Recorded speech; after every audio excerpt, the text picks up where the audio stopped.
Hello, everybody, and welcome to what is a very special tasting for me. This is something that I've dreamt about. I love doing these types of tastings because I want to show you that there is great value in bourbon. We get all hyped up and so upset that, we can't get the Buffalo Trace Antique Collection, that we can't get Weller anymore, that we can't get Pappy Van Winkle. We get upset about those things, and you know what? I think it kind of makes us a little jagged, a little bit of little jaded. We kind of forget about there's a lot of great value in bourbon, a lot of great value. Now, last week I did an under $15 bourbon tasting where I just walked into Liquor Barn and I bought every single bottle on the shelf that was $15 or less. Now, there were some duds in there. I would never, ever recommend anybody put Benchmark upon their lips, or at least that 80 proof version that I tasted. And the Cabin Still, I think it took my palate like 5 days to recover from the swill that is Cabin Still. So that is what regret looks like. Just go into a store and pick up a bottle of Cabin Still. You'll see the natural flavors. That is the sign of regret. It's terrible. Absolutely terrible.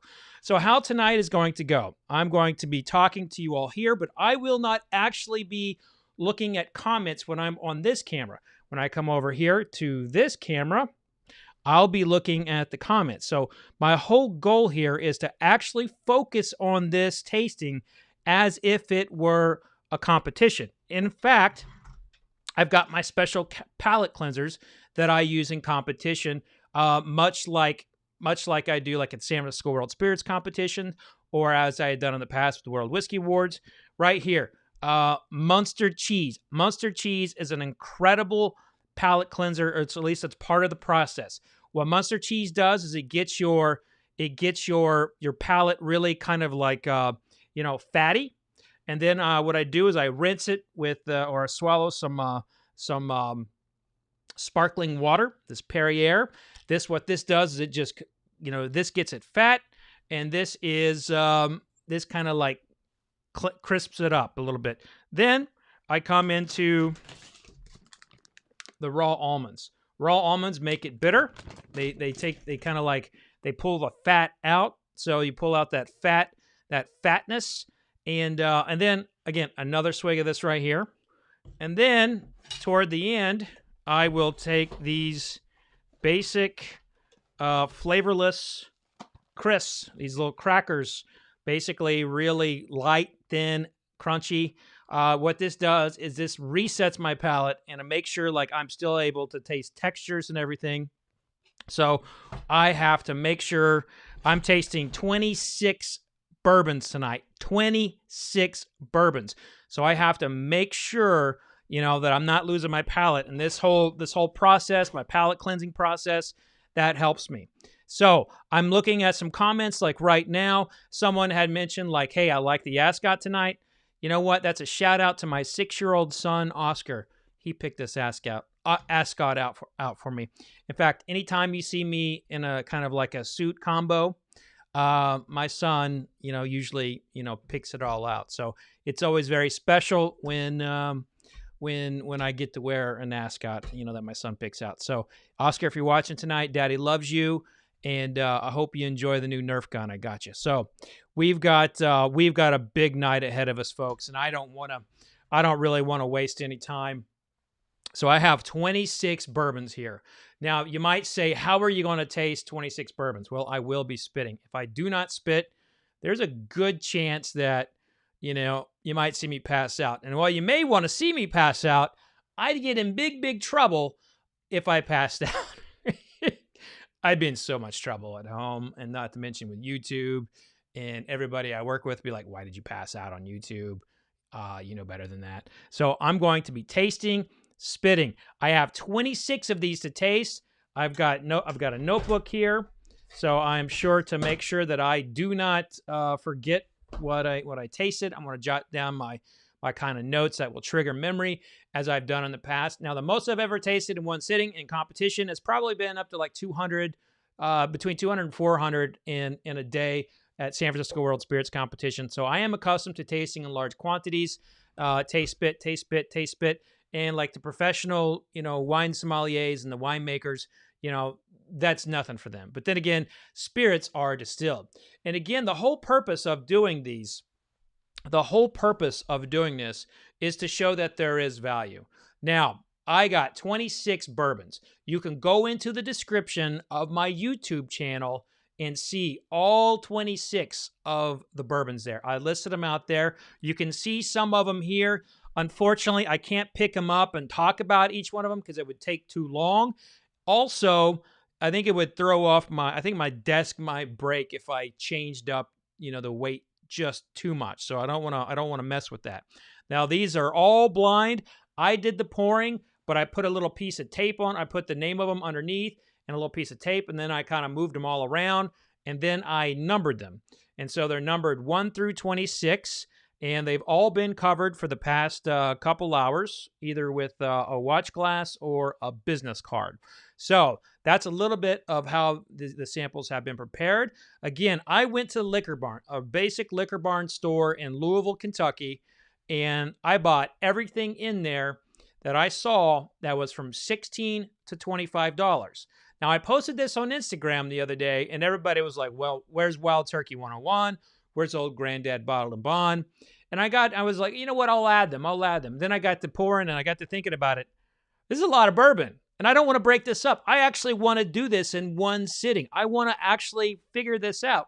So if you want to say that the winner of tonight has an asterisk to it because it doesn't have Wild Turkey Bottled & Bond or Old Granddad Bottled & Bond, maybe we have to do, not Wild Turkey Bottled & Bond. Did I say Wild Turkey Bottled & Bond? I think I did. Wild Turkey 101 or Old Granddad Bottled. Shit, I haven't even had any bourbon yet, so I'm already flustering up here. Am I Phil Chiltered? I don't think I'm Phil Chiltered yet. The members know what Phil Chiltered means.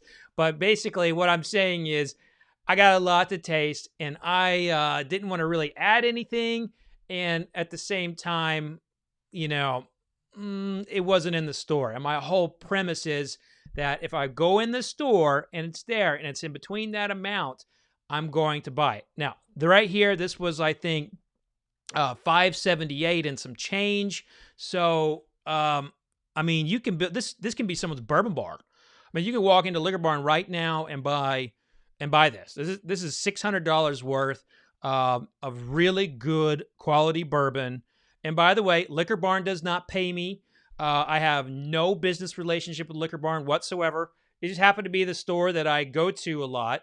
And, it's owned by a friend and one of my dear friends, Brad Williams, picks out their barrels there. So I love Brad.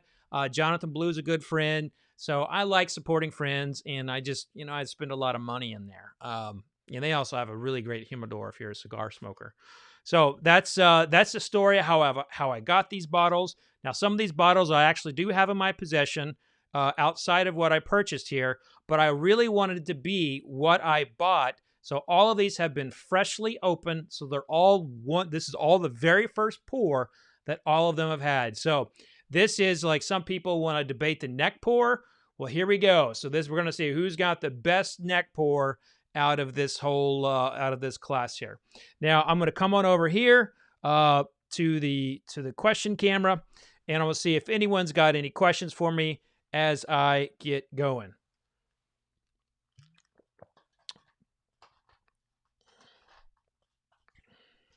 So Bourbon Pursuit says they're going to start the bidding at $20 for the bourbon when I'm done.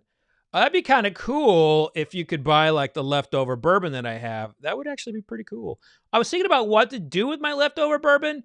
I was thinking about giving it to a friend who I know who could use it. Just got out of surgery, and so when he gets healthy, that he can put this all up there. But he's kind of greedy, so if I give him one of them I don't like, he's gonna be, oh sure, you gave me that one, yeah, So yeah, that's a good idea. Let's see here. Evan Williams Bottled & Bond is a popular pick for a lot of people. A lot of people have suggested that Evan Williams Bottled & Bond would win, because Evan Williams Bottled & Bond did actually win my best everyday American whiskey last year. So, and I've always tasted it, and I've always liked it in blind competitions. So Evan Williams Bottled & Bond definitely does have that flavor profile that I like. And of course, I've also been known for liking Henry McKenna in blind competitions. So the Heaven Hill flavor profile, you know, I mean, that's saying something. So they tend to do, you know, very good, do very well in competitions. Now, Todd Elliott says that the term neck pour is bullshit. I happen to actually agree with that, but a lot of people believe in it. So I thought I would just say, like, hey, this is it, you know. So this is, you are what you are at first taste. So I am going to go and get right into it. Now I'm going to be tasting from left to right. Unfortunately, I don't have a camera where you can see the glassware, but I will try to get it, you know, do it as clean as possible. And so all of my glasses are Glencairns. They're all branded in some way by, like, for the example, this is branded for my friends at Breaking Bourbon, good friends of mine. And, you know, the whiskey community, we generally support one another. So I say generally because there are some people who, you know, don't like me or don't like Bourbon Pursuit or don't like Breaking Bourbon. But, you know, it's a very collegial community and we all try to help one another. And so go check out Breaking Bourbon when you get a chance. Those guys are awesome. Okay, so glass one. I'm going to go ahead and break out the old notebook here. Don't have a whole lot of places to put it. You know, maybe I'm going to shift some things around here. Hopefully I don't break anything. Yeah, so this is oop, I missed a lid on that one. No, the lid fell off. There we go. Okay, so I got to move some things around to accommodate my notebook writing. And hopefully, there we go. There we go. That's a good notebook. Okay. So in the notebook I'm using, ironically, is responsibility.org, given to me by the Distilled Spirits Council of the United States. And look, I am tasting 25 bourbons today, but I walk home from this. So if I'm ever tasting in a large quantity, I do not drive. I make sure that, you know, there's no... I don't drink and drive. Just don't do it. Don't ever do it. Don't do it. It's not a good idea. But I also am spitting, and I'm going to do my very best to remain on top of that. But sometimes it will go down the cheeks when you're tasting this much, and, you know, there can be an effect. But, you know, I'm going to do my very best. I do think I'll be okay, but if not, you're going to find out. So here we go. Glass one. Definitely a corn bomb. Corn bomb over caramel nose.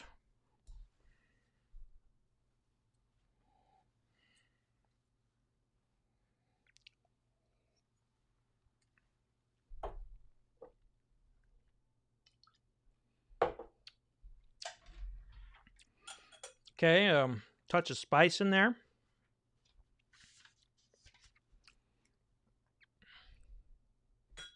Now, when I do this in competition, I base my interest in the spirit on arrows.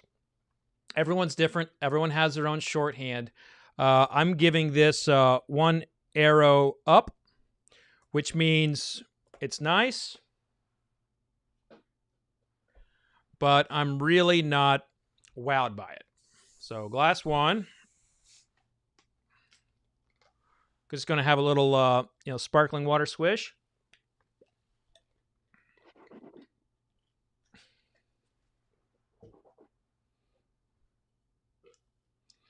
So glass one gets 1 arrow. May be revisited. It may be revisited as I get going and my palate warms up a little bit more. But right now, it's a very nice bourbon, corn forward, just a touch of caramel in there. And yeah, I mean, it's drinkable. I like it. I might come back to it. Glass two.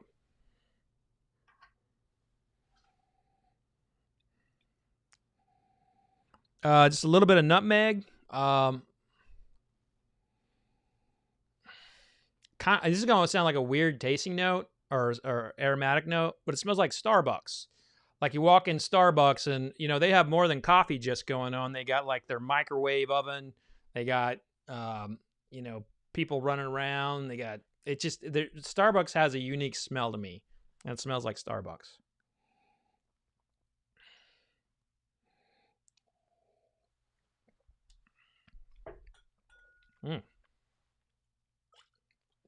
Oh, that's a real nice caramel note. Caramel, nutmeg, Starbucks, and that little bit of a banana there coming in there toward the end. So I'm really impressed by 2. 2 is getting 2 arrows up. Now I will go as high as 3, but that's kind of like, again, that's just like my shorthand for like how I do tasting notes in a quick taste off, a quick competition. As I mentioned at the top, I'm not going to be focusing on the comments in this live stream. If this is your first time joining us, normally I'm interacting, I'm talking a little bit more, but I really wanted to come at this like I would in competition. And so I'm trying to taste and be very, very analytical without focusing on the comments. Now, I will come back and look at the comments and answer them as I can. But with 26 bourbons, you got to take it a little bit more seriously. Otherwise, we're going to be here talking back and forth and tasting for about 4 hours. And nobody wants that, especially my wife, who was like, "Are you sure you want to do this in one setting? You probably need to break this up." I was like, "Nope, I want to do it. I'm going to charge through. I'm going to do it. I can do it." So I think I can do it. So glass 3. Wait. Yep. There's 3's right there. It's right in the middle. Ooh.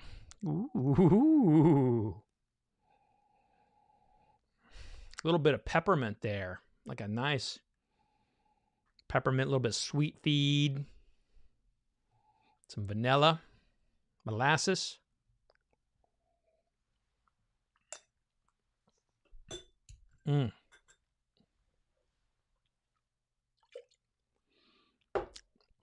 Dadgum cornbread city with just some caramel and some honey and that molasses.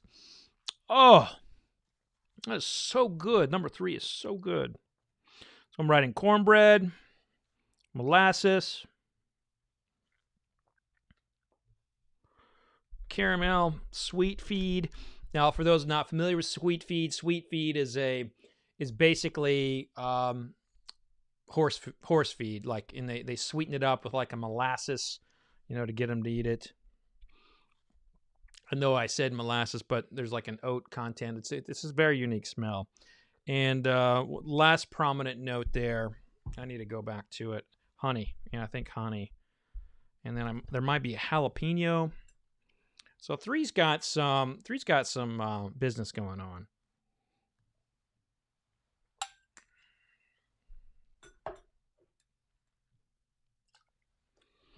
Yeah, jalapeno.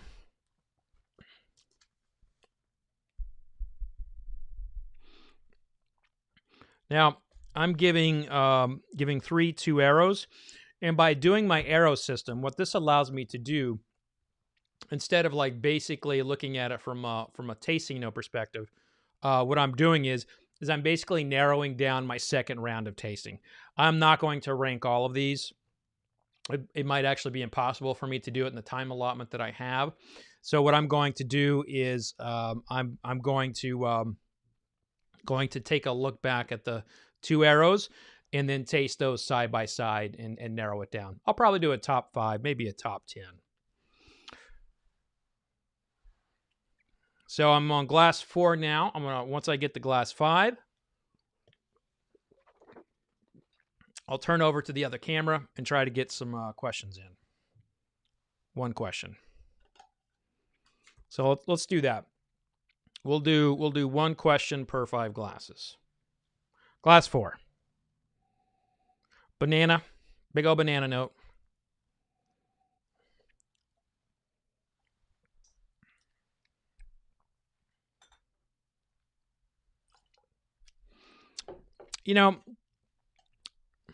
These kinds of banana forward ones, look, if you like bananas,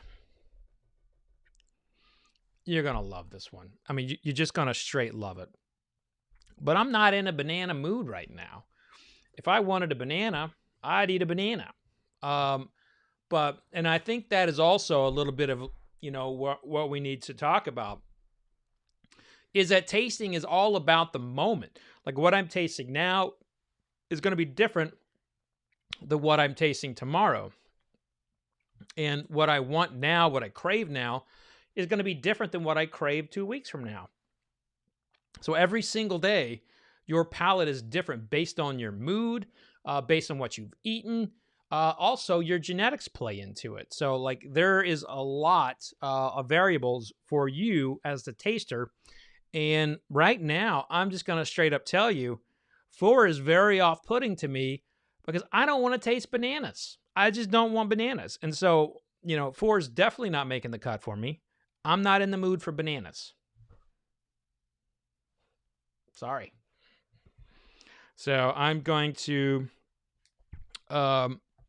give 4 a straight line through. Yeah, you know what? Maybe I'll taste it one more time. Maybe I'm being a bit of a dick. No.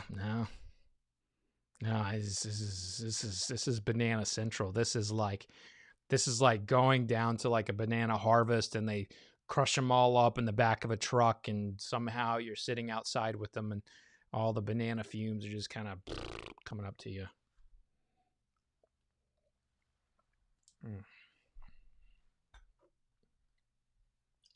Oh yeah.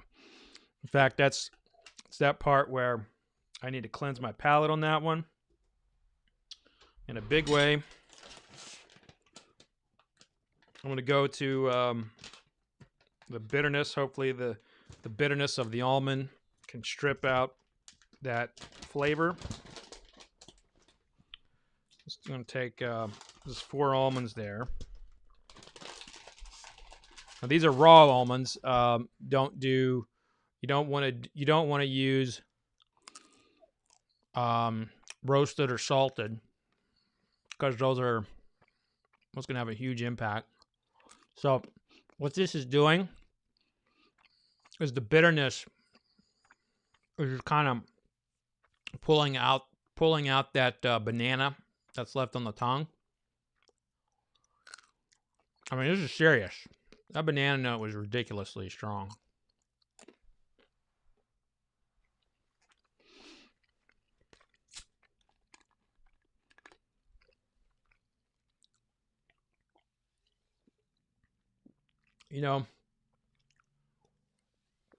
I was thinking about this the other day. If I would have, if you would have told me at 15 that I would be drinking bourbon for a living, I would have went to my, I'd went to my school counselor. It's like, all right, where's the bourbon tasting class? How do I get started? Like, there's no VOTEC for this. There's no, proper school for yourself if you want to get into something like this in the 1990s. And I certainly didn't think this is what I wanted to do with my life, but once I found it, once I started studying it, once I started training my palate and being trained by others, it was kind of like, wow, this is what I was meant to do. So I'm very grateful to have this opportunity, to taste these bourbons and talk to you all about them. And it's a lot of fun for me, but this is also what I do. I'm independent. I'm not affiliated with the brand, nor do I want to be. And, I like educating people about the truth about bourbon and whether it's good or bad or the history is real or fake. I mean, that's what I like to do. So if you like hanging out, doing that sort of thing, click subscribe. This is one of we do these live streams every Wednesday and Friday night at 6:30. Next week at Wednesday night, we'll be doing the $26 through the $26 to $40 or $35 range of taste off. That bill is going to be nasty.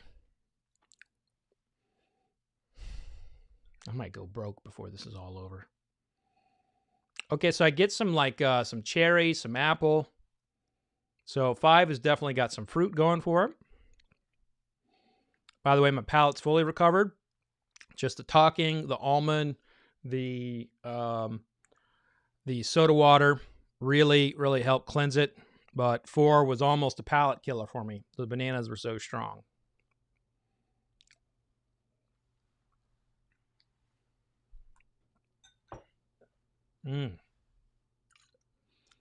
Oh, my.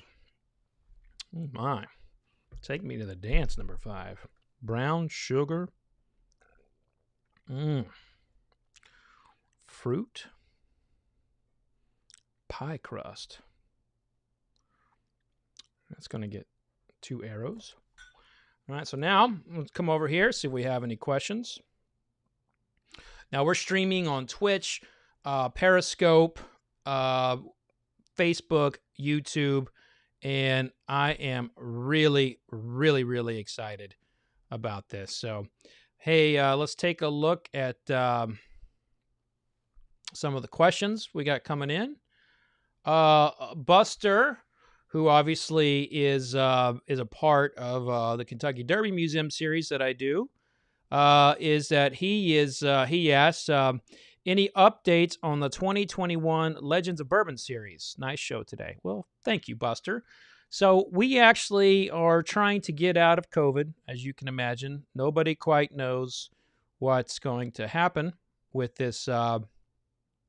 Nobody quite knows what's going to happen in the next year. I mean, it's 2020, and the year just keeps on giving, and we just don't know. So there hasn't been any planning on it right now, but I have some ideas. Yeah, I do. So that'll be it for the question for the 5 after the 5 bourbons. So I'm 5 bourbons into this thing. I'm feeling pretty good. I think we have 2 major contenders here in glasses 3 and 5. So now let's go to glass 6.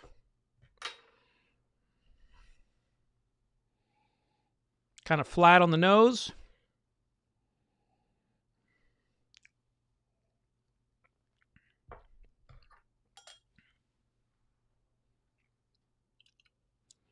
Flat on the nose, flat on the palate.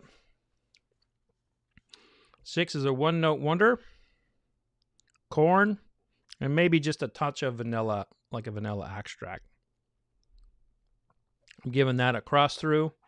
I didn't find 6 to be flavorful at all. 7. Switch that palette around a little bit.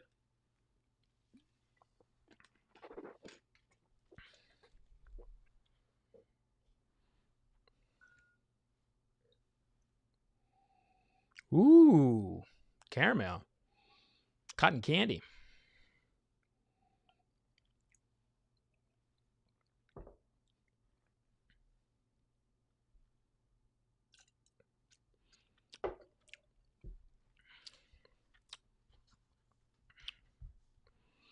So 7's got a Nutella note, some caramel,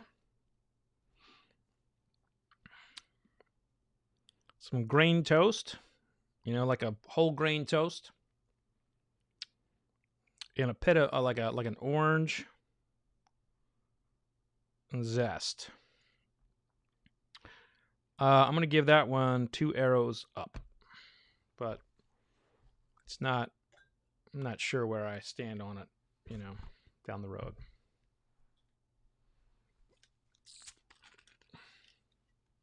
Seven bourbons in. We're almost 30 minutes into this thing.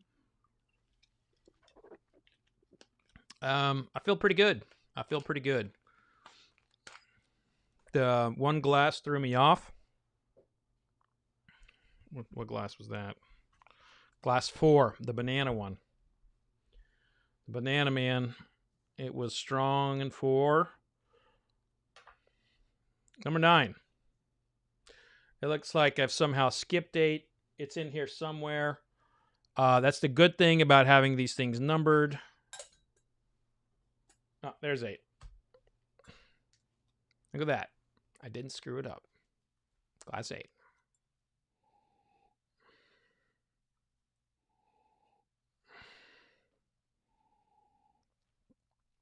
Very confectionery, sugary, very sweet, very sweet.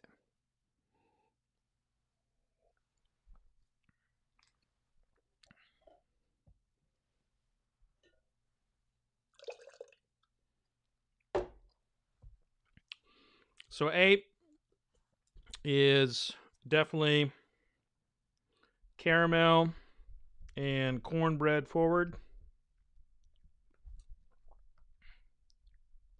with a slight hint of anise.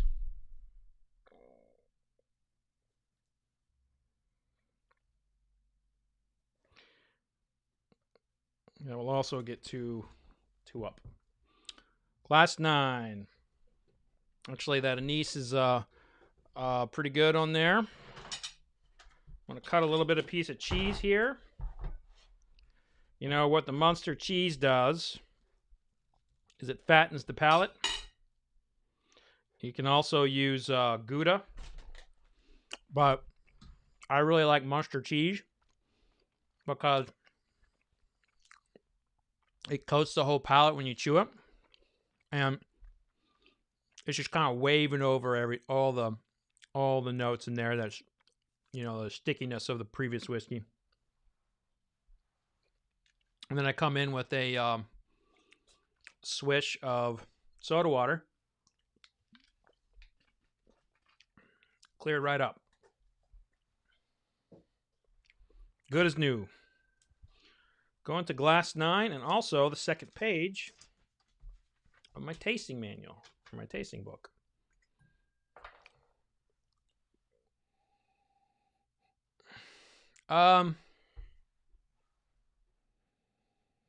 This smells a little bit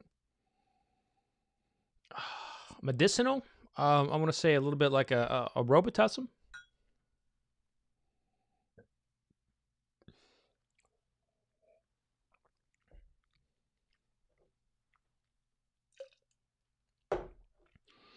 Yeah, a bit of a cherry, perhaps cherry cough syrup nose, but just real flat on the palate.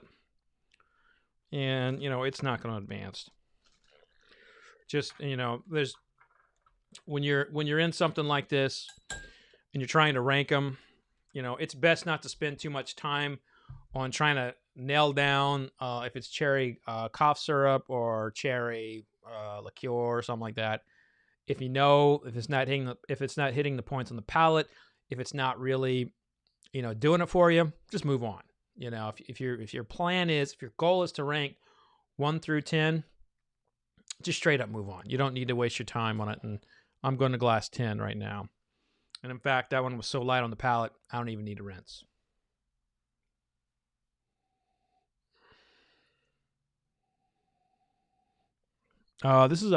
This is the strongest vanilla note I've had of the night, glass 10.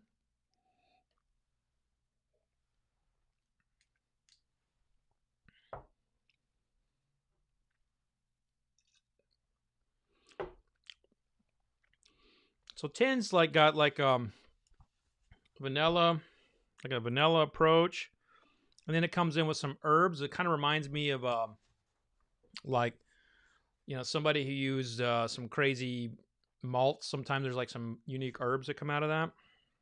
But much like the banana note on 4, just not into that tonight. I'm not feeling that style. So glass 10 is just going to get straight up skipped.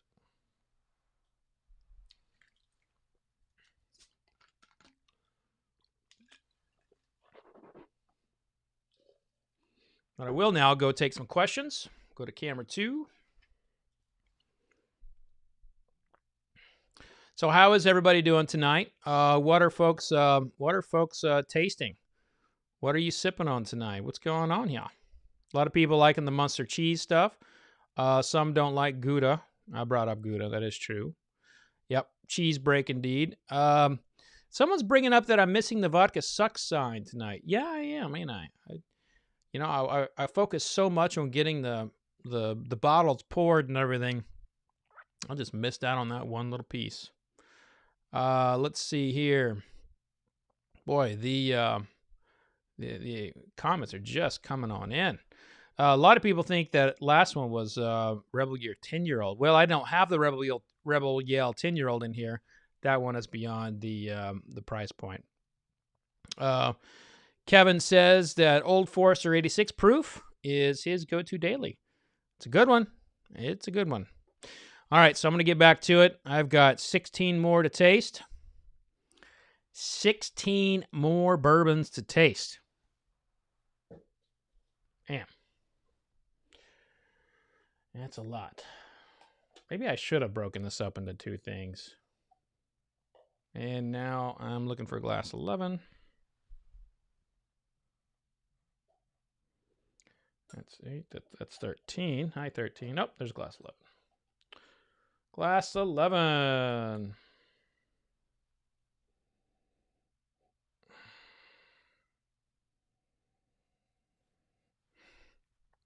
Kind of a rusty, rustic, bread. So there's like a rusty smell, like a bread coming out of the oven smell, and then like vitamins.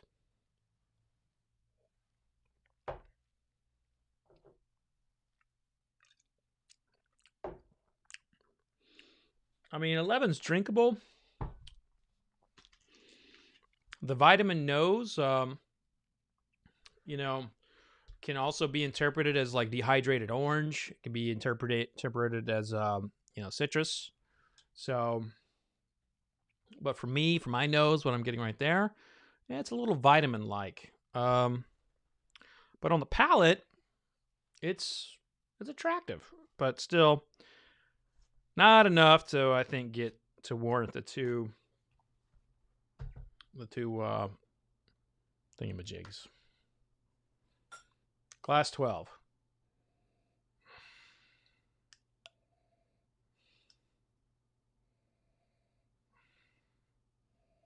Okay, caramel. Very strong caramel note here.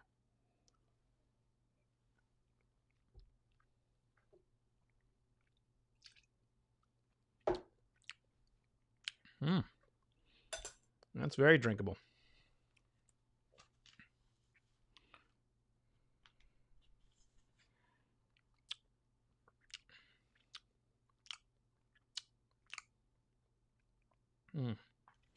Caramel. I'm going to go with some baking spices and peppermint. I like 12 a lot. I'm going to go ahead and, move it to the next round. So that brings us to 13.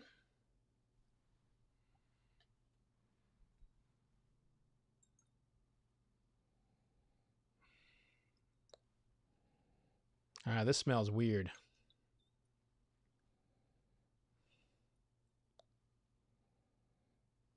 This smells like plastic.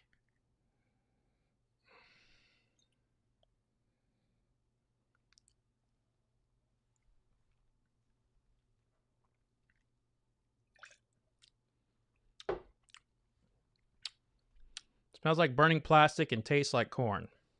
So 13 is a no-go.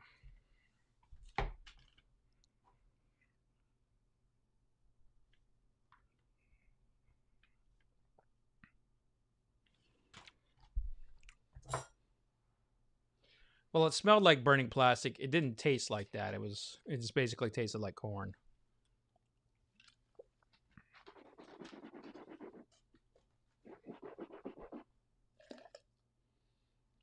We'll say, I'm going at a pretty good speed.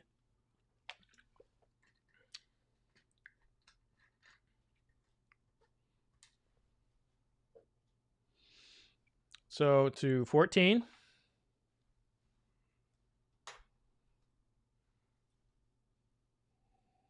Ooh. Oh, I just poured a couple of doozies back to back. This is bad. Oh my God. Sounds like a dead cat. Well, maybe not a dead cat. Maybe a dying cat. Like a litter box. It's got some cat smells. Let's put it that way.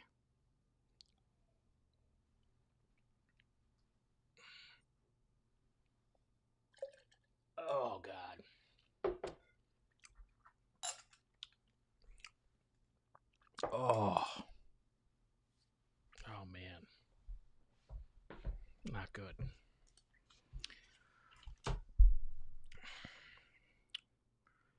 I was putting bad smells, like cat, and the taste,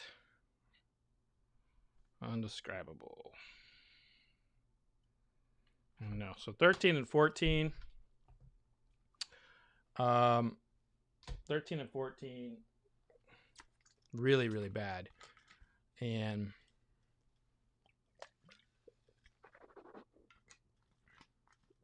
ugh,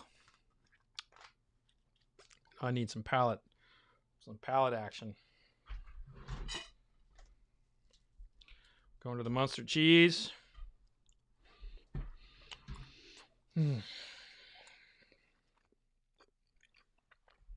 Well, I'm more than halfway through. I mean, that's good, right? I'm doing all right, yeah.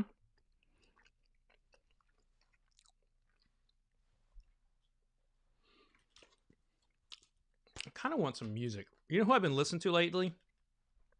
My guest Friday, the Neverly Boys. I cannot get them out of my head. So if you love music, go check out the Neverly Boys. They're so good. They're new. All right, the 15.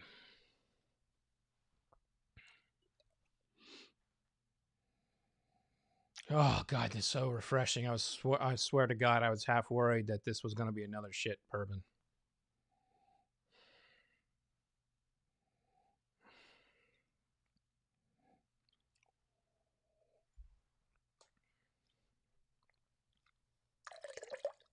Hello.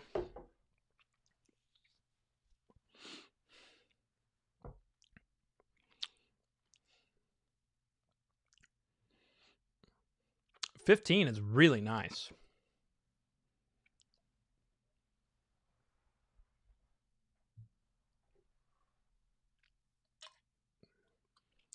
Caramel bomb. 15 is definitely advancing.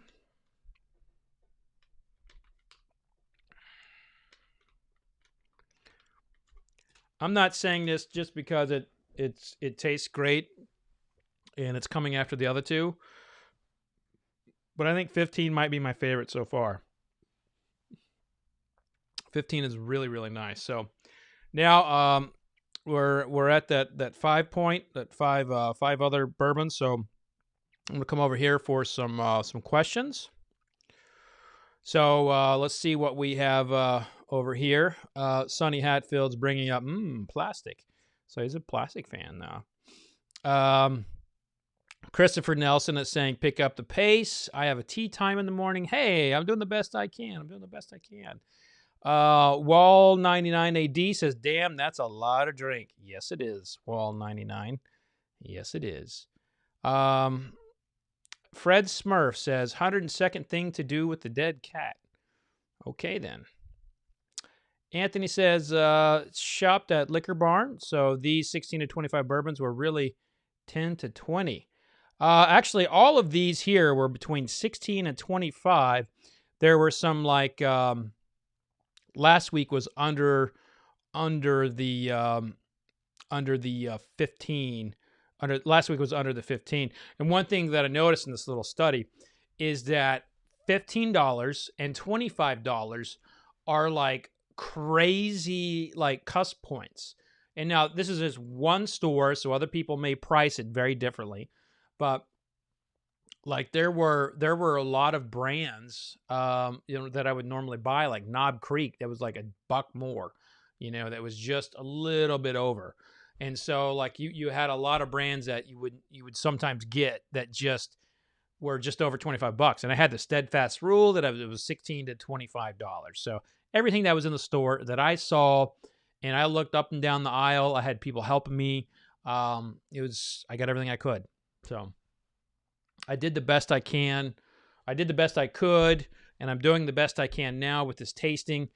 And I'm feeling pretty good about it. I'm 15 glasses in. There's only 2 brands in here that really, I think 3 actually. One, not necessarily in a negative way. I just don't really want bananas. And the other 2, like 13 and 14, just devastatingly bad. I'll be curious to find out what 13 and 14 are, to be honest with you.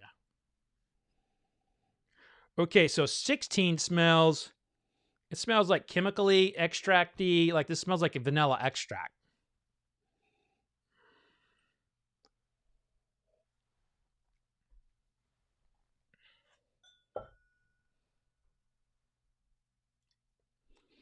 And it tastes of like, you know, it tastes. It just tastes like wood, you know. So not even worth like wood, vanilla extract. And that's just going to get a straight line through. I'm going to go back to 13 and 14 and write down notes. So those get down arrows.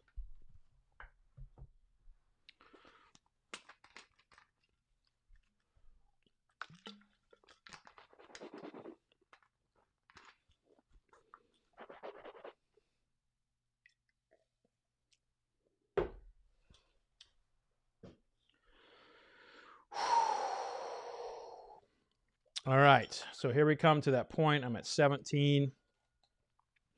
I'm feeling a little winded at the moment. Not necessarily because of the tasting, but because of the talking. And I'm trying to stay really engaged and keep going and talking about everything and writing everything down. And you know, sometimes when you add that little extra layer, you know, you can get a little winded. And so now I'm finding myself like, you know, wanting to take things a little slower. I think I sped through those pretty well, pretty good. But now that I get to 17, I'm like, I'm going to take a little bit more time with this one.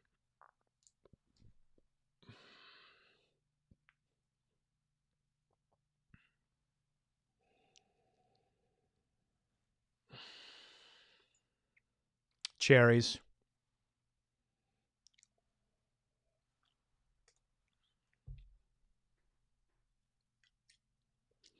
Cherries, and this has a banana note, but I like the banana note in this one because the banana note's not the only note. It's not dominating. It's not everywhere.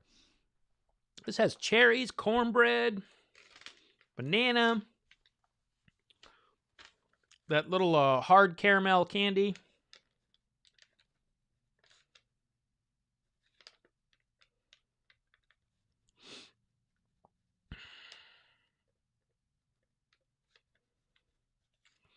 I like 17 a lot. I like 17 a lot. I like it a lot. To 18.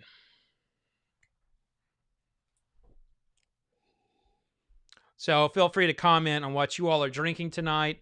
Feel free to talk about what you think will win. On YouTube, if you go to the description, you will see the bourbons that I am tasting. You can see most of them here, but I think in the second row, it's a little more difficult to find and to see them. And then the whiskeys are behind here, behind those. So it's basically like a Viking regiment here. You know, you got the big guys, and you got the shield maidens, and then you got the spear. Well, no, the spears. You know what? I don't know. I'm just excited for the Vikings to come out, the final season. I think Bjorn's alive. I mean, they kind of teased it in the TV, in the commercial, but you know, I don't know. All right, so 18.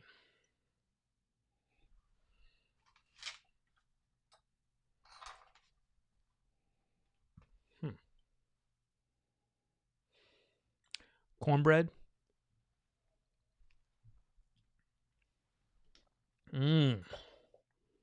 Mmm. Oh, 18's got it going on. A bit of cornbread with honey drizzling over it, a little bit of butter. Sprinkle a little salt on that.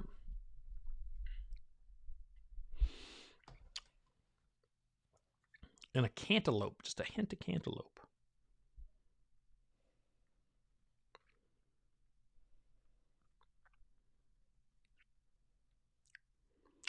Oh, chocolate now. Man, 18 is the bourbon that keeps on giving.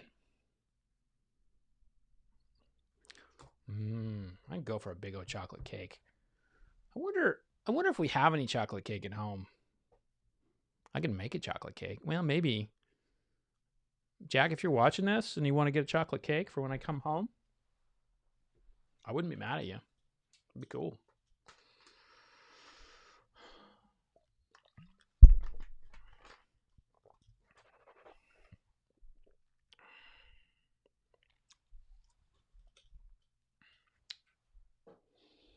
To 19.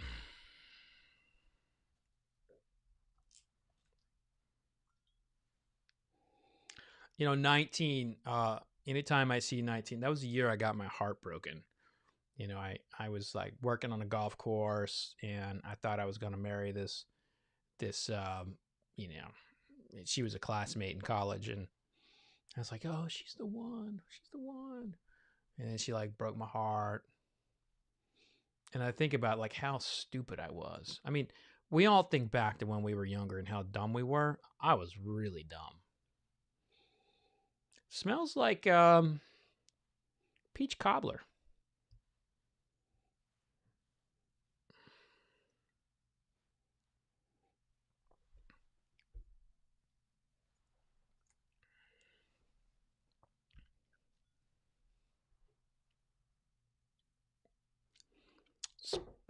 Peach cobbler. Just a touch of like a rye muffin, but you know, it's just not there. There's some heavy hitters here tonight, and 19 is honorable mention. Going to glass 20. Rinse out here. I'm on the home stretch, folks. I'm going to be able to get this in under an hour and a half. Who would have thought that? Glass. Wait, yeah, what glass? 20. Glass 20. This is why I wrote them down. This is exactly why I wrote them down this time. Glass 20. Whereas when I turned 20, you know, I was a little bit more upright, knew more what I wanted to do. This was the time where I thought I was going to be an Army officer for like the rest of my life. I mean, that didn't pan out, but I really did think I was going to be an Army officer until like the day I died. But this has really got a beautiful nose. It's floral, a little bit of honey-like, but it reminds me of walking into the forest when things are blooming. You know, just kind of a nice, beautiful outdoor smell.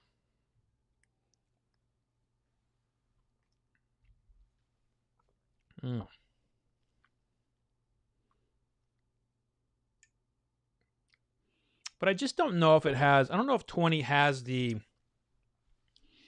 depth to it. Like, it's pretty light on the palate. Like, there's a touch of honey there. Maybe a fleck of cinnamon and cardamom. But after that, I mean, let's take a look through these notes here that I have. You know, if I'm wanting to narrow it down to 10 and then rank it from there. And, you know, I've got some real strong contenders. You know, you look at glass 12. You look at glass 17. Just straight up money with the cherries and the banana combo. 15, a big old caramel bomb.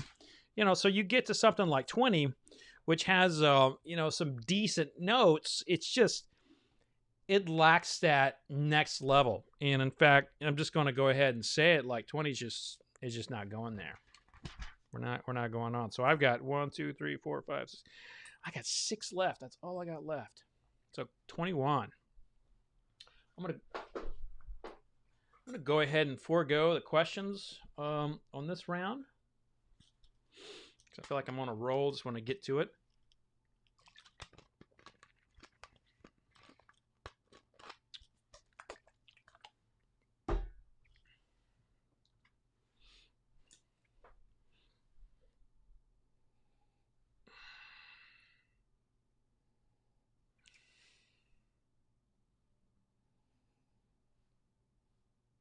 Kind of flat on the nose 21 is, but you can tell there's something underneath there that wants to come out. It's just not hitting.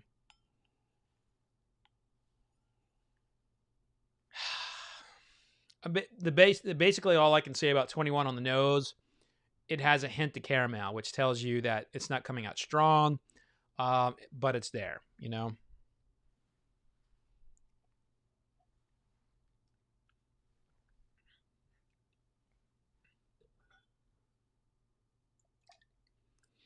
Then that palate comes on meaty, hitting on the tip of the palate with just all kinds of like sweet notes. I'm talking like the combo of sweet and spice, like the red hots, the sweetness of a red hot, and yet the spiciness of it. A Mexican chocolate, which has like just a touch of like spice to it, and the bitterness there. You know, 21 really fell short on the nose. Just a hint of caramel on the nose, but listen, folks, you don't drink your whiskey through your nose. You taste it. So I'm going to say that this has got some complexity to it, but it's nuanced. But the complexity is not in your face. It's not overly exaggerated there. It's just it's delicate. But I like it a lot. I'm going to give that two thingies. 22. All right, so I will take some questions now. Let's see what we have here. Lots of people, bringing up vodka tonight. That's always, always fun. Hi, Alan. How you doing? Good to see you. Thanks for joining us. Now, if you're like Alan and you're joining us, if you'd like to, click that subscribe button. I really appreciate it. It helps me with the algorithms and all that good stuff. Diana Moore says, thanks for sharing your insights with us, especially us new budding enthusiasts. Do you ever do tastings in person during non-COVID times, naturally? Actually, yes. I'm currently doing a lot of... I do a lot of tasting. So you can go to my website, fredminnick.com, and click virtual tasting, and I do some in-person stuff. Oh, holy cow. Oh, Ryan says, whiskey, the only thing that got me through COVID. And I just saw that my wife is in here tonight. Oh, boy. I'm in trouble. I know I just did something. I hope I didn't do anything. Am I in trouble? Did I do anything bad? I don't think I did. I've been good. I've been good this whole time. I've been spitting. If you're a member, you know the banter that my wife and I have together in our members only live streams. It's such a good time, and that's actually how we are in real life. Only that we do a lot more. We speak in like Family Guy and South Park language. Kate says, first live tasting for her. Looking forward to next week. Well, Kate, thank you so much for joining us. We really have a good time here. This is a great group of people. And, you'll find that, in bourbon, you make lifelong friends. And I think that's the same way here. Tom Flanagan says, watching a guy taste 26 bourbon, simple, yet it's epic entertainment. Well, I'm glad I can entertain you tonight. I'm also glad that I'm not falling flat on my face and that I'm able to do this tasting without, straight up, getting smashed. But that's also, I should have said this at the top. Don't try this at home. Only professionals should drink 26 bourbons at one time. And that's your public service announcement. Glass 22. Banana, banana, banana, banana, banana, banana. Ooh, banana. Reminiscent of Glass 4.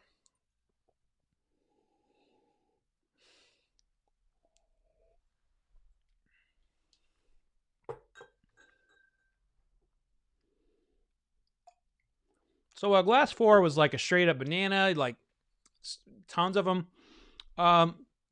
Class 22 is much more like a Bananas Foster. There's some delicacy there, you know, some charred banana. There's some like crumbles of like fried dough. So I'm going to say that 22 is going to make it.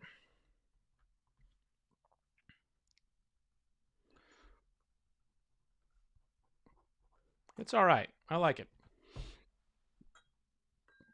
23.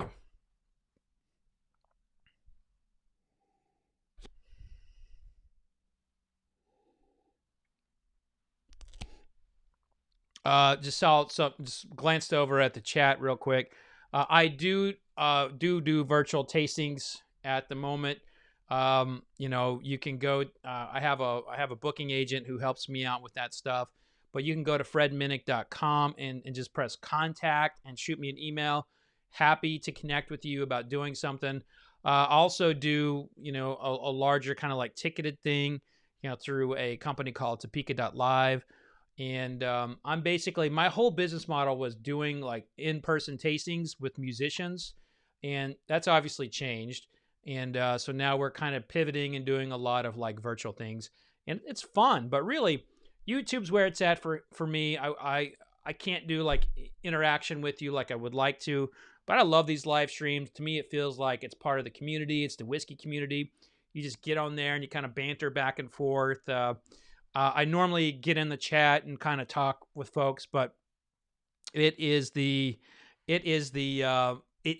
not always easy to chat back and forth in taste. So tonight I opted to focus on the tasting more so than the chat. So I better get to 23 or I'm going to get it.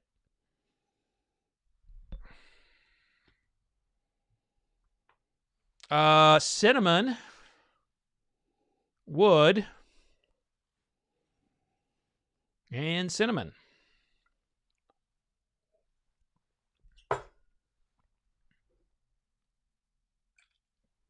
Nope.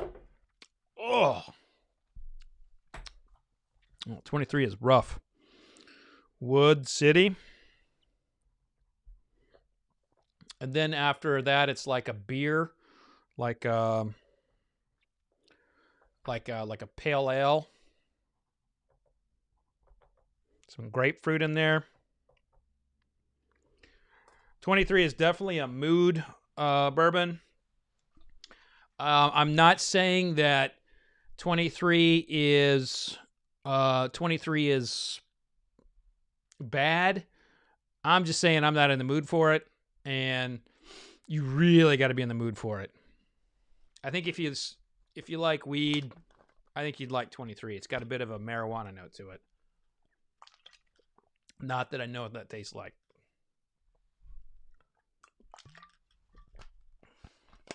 $24.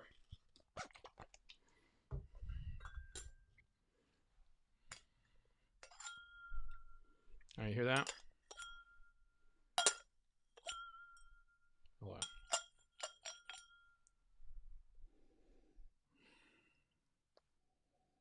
Woo!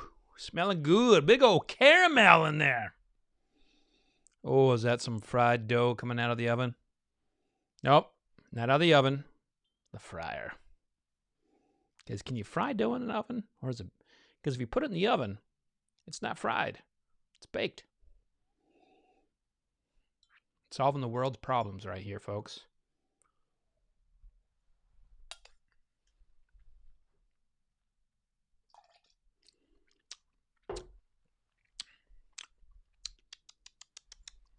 Mm. 24 feels a little vegetal to me. The nose was really nice at first. It really did come off to me like it was going to be a big old caramel note. Then it's kind of vegetal. I mean, I don't know about you. I don't want to taste vegetables in my bourbon unless it's corn. And this definitely was not corn. But you're also, you know, you got to be, when you're doing a tasting of this size, you can't put too much thought into each glass. You have to pick a note that you like. You have to figure out what you like, what you don't like. And you have to, you also have to follow the rules of the competition. You know, you do get paid by the competitions after all. But here, this is my competition, and, you know, I didn't like 24, so it's out.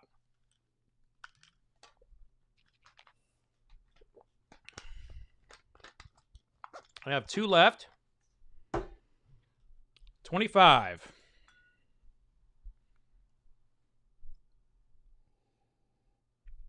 Okay, another banana note. But this one's underneath, this banana note's underneath like a caramel drizz. Very nice.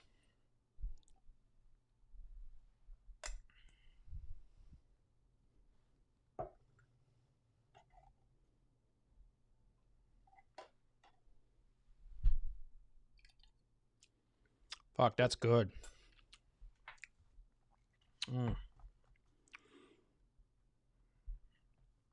Caramel, banana, cherry,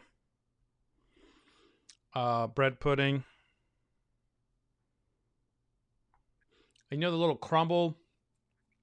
Oh, God. What is that? Like that fucking crumble thing. I don't say crumble. Anyway, it's great. Moving up. Last one, folks. I got through them all within an hour. I just tasted 26 bourbons in an hour. And I'm still, I'm sitting. I'm not standing. But I'm not passed out.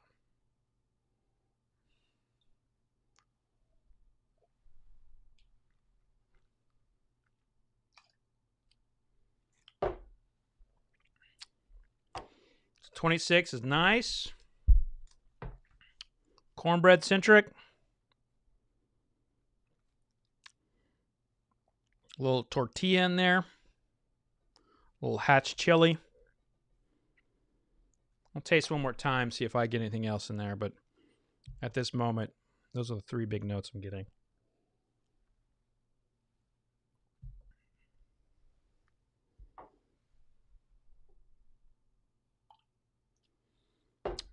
Yep. We give 26 one up. So it'll be like an honorable mention or an alternative. Alternate. So I'm going to come over here. Everybody, I'm going to give myself a pat on the back. I just tasted 26 bourbons in an hour. That was the first tasting of, that was my first pass through. So now what I am going to do is I'm going to cull, I will kind of give like a loose ranking of the bottoms. And then I'm going to go in for the, go in and, you know, for the finals and taste the, you know, to rank the rest. I also need to get a new spit cup. So, you heard me talk about 13 and 14 being absolute trash. 14 is going to go in dead last for me. I thought 14 was just awful. 13, you know, had that same kind of awfulness, but there was no dead cat approach to it. So 13 is going to be next to last.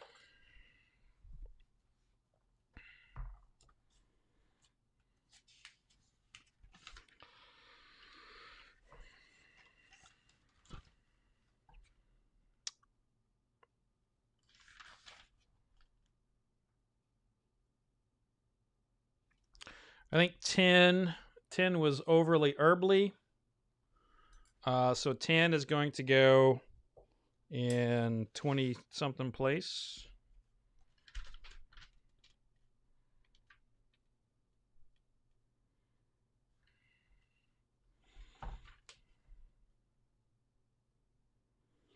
Six was very flat, but not bad. So there were only two bad bourbons here, and that was 14 and 13.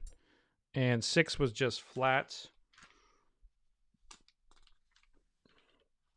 My notes there were basically corn and just a slight hint of vanilla. 20. 20 was pretty flat. 24 was vegetal. Not a fan of like vegetalness, you know. So I'm going to go ahead and switch to this camera. I apologize. I didn't know I had done that yet. So 20, I'm 24. It's going to be, where the fuck is you? Where are you? 20, there you are. 24. And then the real banana one that I was not digging. Number 4. Coming in over here. And now we have the next round.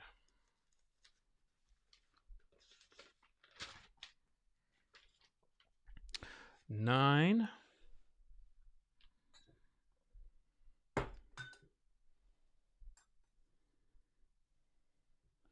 So I'm going to try to separate this as much as I can.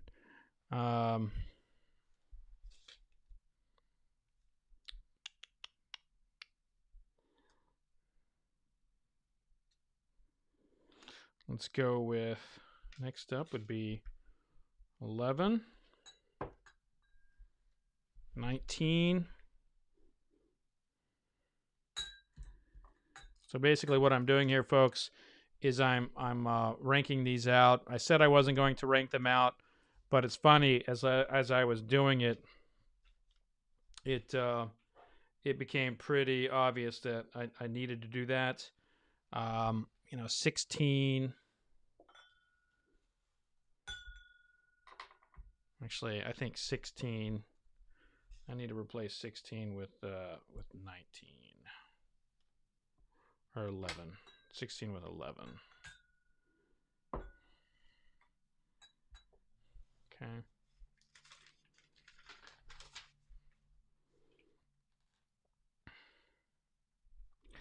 All right, so the rest of these, so let's see here. 11. So 8. I was going to go here.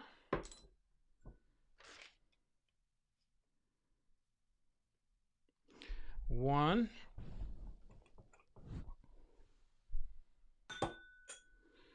Okay.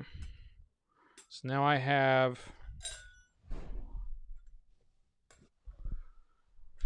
now have it narrowed down to 1, 2, 3, 4, 5, 6, 7, 8, 9, 10, 11, 12. Okay. So let's start at 15. That's my caramel bomb. 17. Hard caramel candy, bananas. Let's see, what was 7?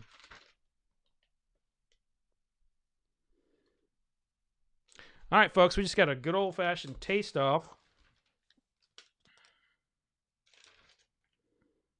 I'm going to go ahead and eliminate 26. While I liked it, the Hatch chili note was great. It just makes it easier on me.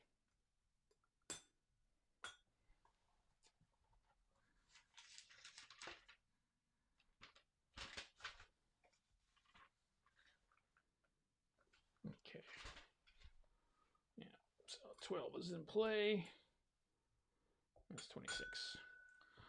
All right, so everybody, I'm going to take a quick break, and I'm going to answer questions when I get back. But I've got to take a break. I need to switch out a spit cup, get all that kind of stuff. So now we basically have the finals, and we got a lot. We still got a lot of work to do here. So here we go. I will be right back.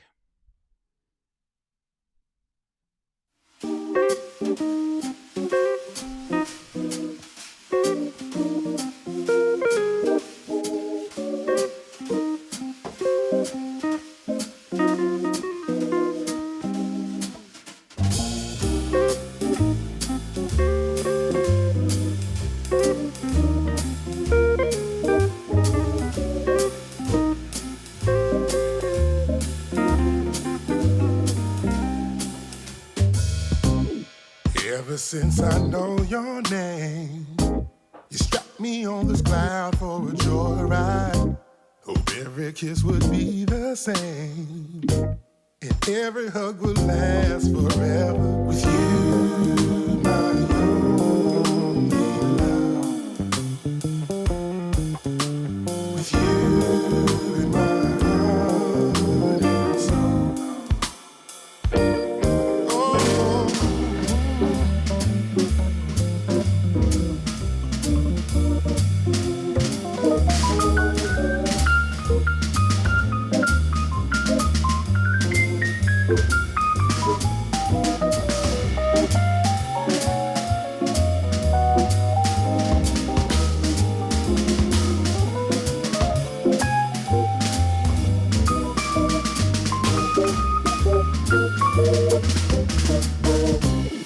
when I look into your eyes, you had me in your hand like a puppet. Soon enough I realized I only want to sway together. With you, my only love. With you in my heart and soul.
All right. Thanks for bearing with me there. One of the things that you have to do when you're doing all these tastings, and you have a lot, you really need to stay on top of it in terms of like the glassware, so you don't make a mistake.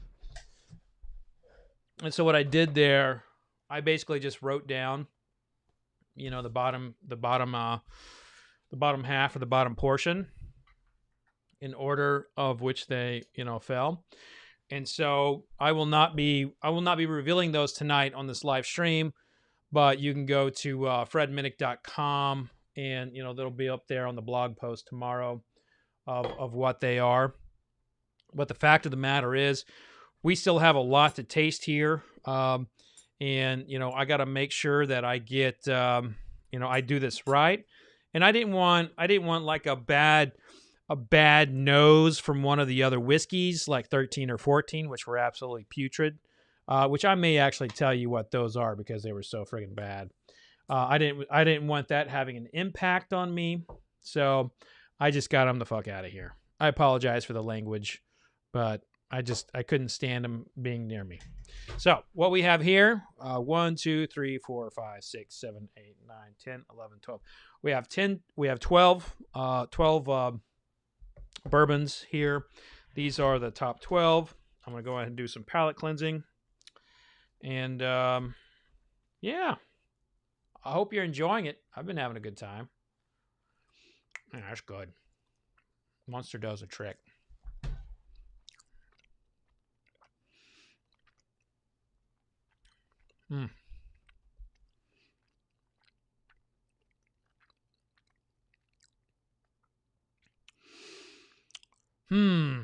So, Big T Bourbon Cigar asked me if I miss Jessica. Jessica is my former assistant. She's went on to do some amazing things. She's now a barrel specialist. And yeah, I miss her. But you know what? Jessica and I are really good friends. We stay in touch. I'm very proud of her. I actually recommended her for the job. And I knew that her getting it would be a sacrifice in some ways. And I'm, you know, I could use the help. Don't get me wrong. But it's also really weird right now with COVID. You know, I do have people helping me out constantly and doing stuff. But, you know, there's no replacing Jessica. She was special. She's great. Trent asked me, is the Elijah Craig Barrel Proof A120 a serious contender for Whiskey of the Year? I'll tell you that it's on my short list of what I think will win in a blind tasting for me. I want to keep cracking into a few almonds here.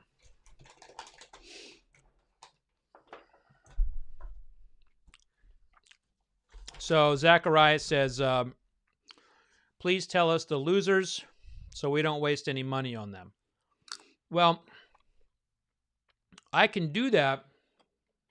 I mean, if you all will bear with me and I have the stamina, I can pull it off.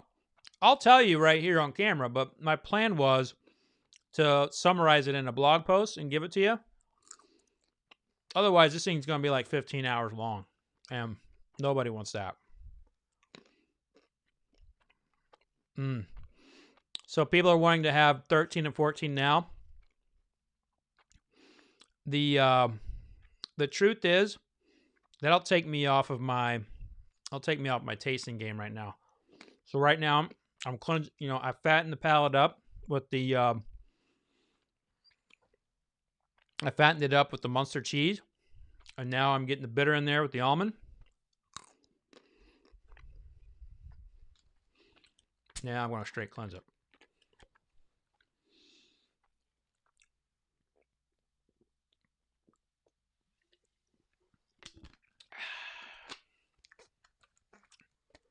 All right, here we go, folks. Here we go. It is time for the taste off. Here we go. We're going to start in no particular order. But now I have to go to the notebook. I have special rounds here. Basically what I'm going to do, I'm going to taste every one of these. And I'm going to eliminate them. I'm going to eliminate one by one, and just kind of like throw them into the order. So, excuse me. The rankings right now at 26 down, 14, 13, 10, 6, 20, 24, 4, 9, 16, 19, 11, 8, 1, 26. And so what will follow 26? And so this is 25, 24, 23, 2,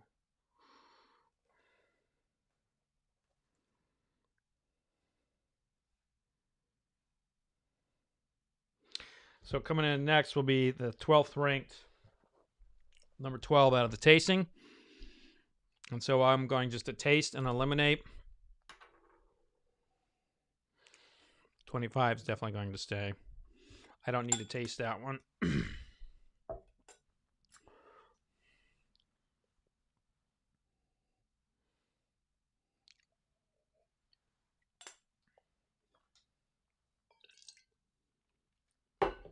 Two's on the potential chopping block. It's overbalanced. So at this stage, you know, I'm looking for balance. And then that next stage, I'm looking for, you know, if you got the balance, you got all the notes, then how long, you know, what part of the palate is it hitting the best and for the longest. And then after that, it's the finish. So there's definitely a graduation process.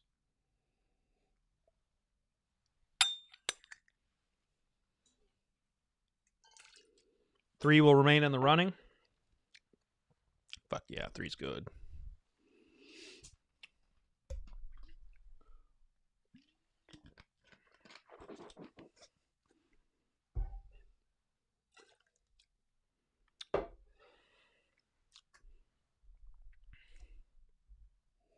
On to five.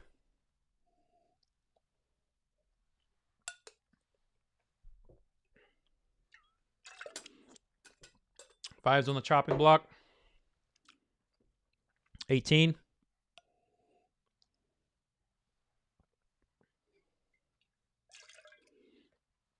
18 will stay. Ooh, fuck. 18. 18's got the kind of finish that, oof, crazy.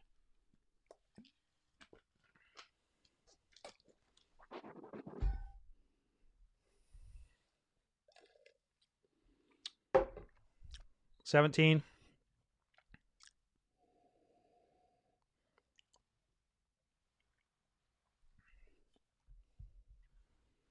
Hmm.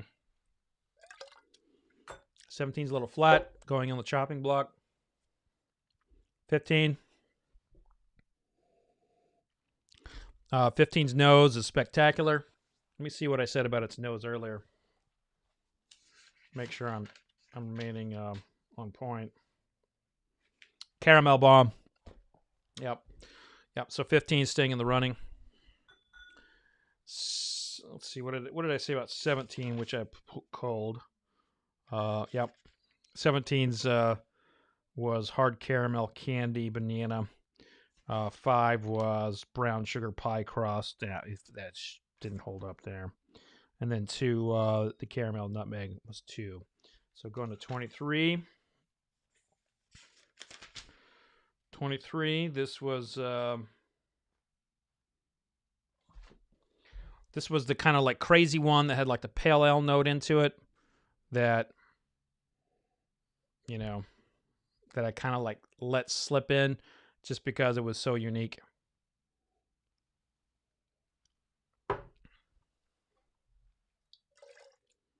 On the cutting block.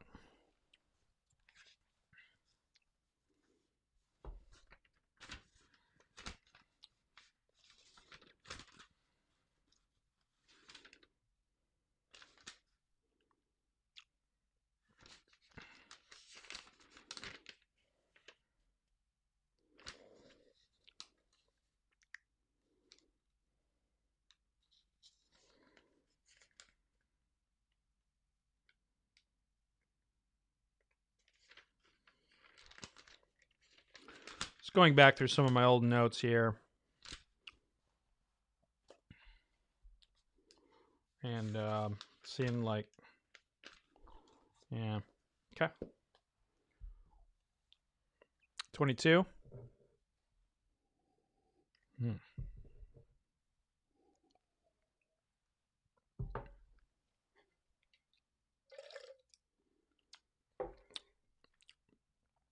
22 is on the chopping block.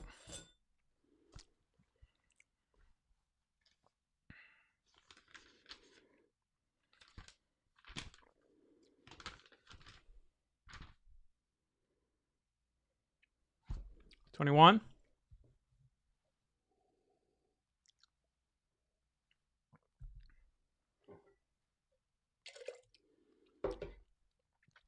21's moving forward. Number 7.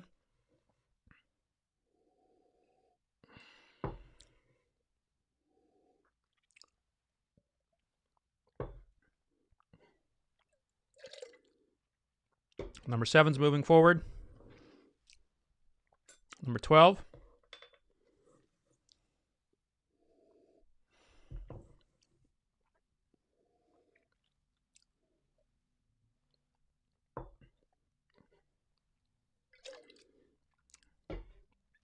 Number 12 is not. So coming in 12th will be, or the next one will be 23.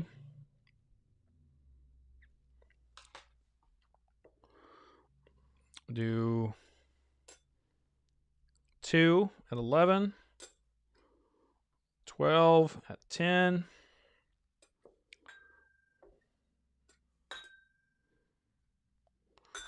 And then these two here.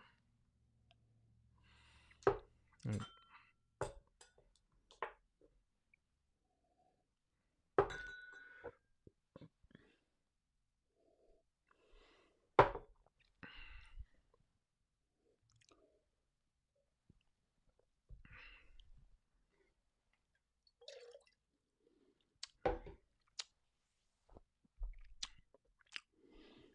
$17 will be 9.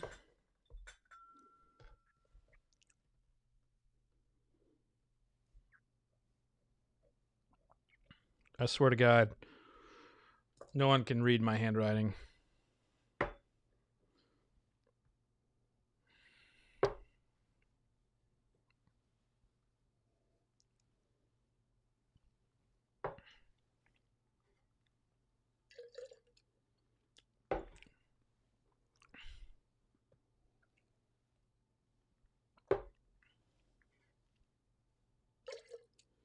Five will be 8. And 7 will be, or 22 will be 7. So, congratulations to 22 and 5 and 17 and 12 for making the top 10. I'll pour these out here so those noses are all mingled in here in a container that I cannot smell from a good distance. We have the dead cat smell quite a ways away, so no threat there. But just to be safe, I'm going to fresh spit bucket.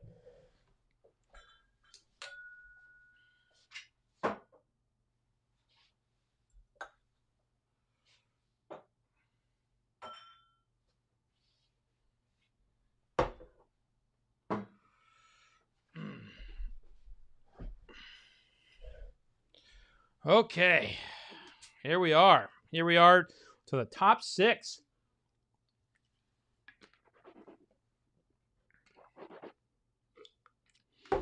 My palate's feeling a little worn. You know, I'm not gonna lie. My palate is not as on point as it was in the very beginning. You know, so what I'm gonna do now. The thing that you lose in your palate when you're tasting and you have tasted a bunch is you lose your ability to find texture and mouthfeel. You still get the flavors and you still get the finish and you still get the aromas, but when your palate is shocked, what you lose more than anything is your ability to detect texture. So that is where these cheap little crackers come in. In addition to absorbing, you know, some of the business on the palate, there are very few things that you can use that help you determine texture better than a cracker, and specifically a cracker that has no salt, a cracker that has no prominent grains, and a cracker that is just, you know, Simple, like that guy right there. Nice, simple, easy cracker. So if my palate is shot, I will know after, eating this cracker.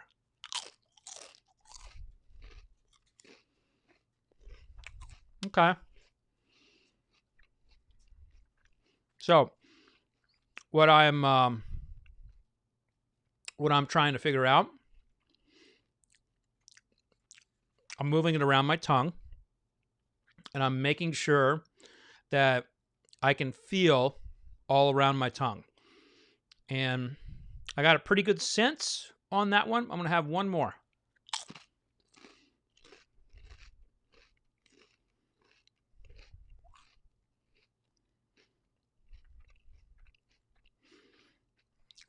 Okay. By doing that, by putting a cracker on my tongue, I'm moving it around, I basically just determine like what points of my palate are weak. First of all, I can feel everything on my palate. Everything on my palate I could feel. I could feel this all over my tongue. I can feel it on the roof. I can feel it down this side. Feel it in the middle. Feel it on the tip. Feel it on the back. But I can feel it stronger on the tip and in the back than I could the middle. So what that tells me is that the middle is where I pick up my savory notes. So that's where I get my cornbreads, my rye muffins, that sort of thing. And so the sweeter notes on the tip of the tongue and the spice is on the back. So what that tells me is that there's a good chance that this tasting is going to go toward the way of a spicier bourbon. Now, my palate feels fine. Has it been worked? Yeah. I mean, guys, I've tasted 26 bourbons and then some of them again. So it's real. That, palate fatigue is real. But if you know how to manage it, if you know how to monitor like where the weak spots are in your palate and focus on that a little bit more, you can, circumvent like a major like fallout, if you will. So there. Test went well. I'm going to have a little bit of Munster cheese, fatten up the palate a little bit. Also, Munster cheese goes straight to the hips.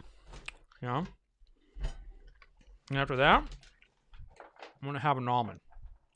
Maybe two.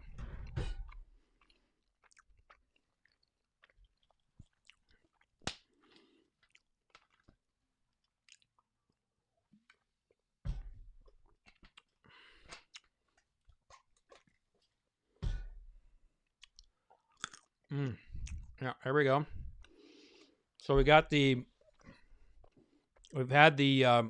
fattiness there, kind of like going over the palate.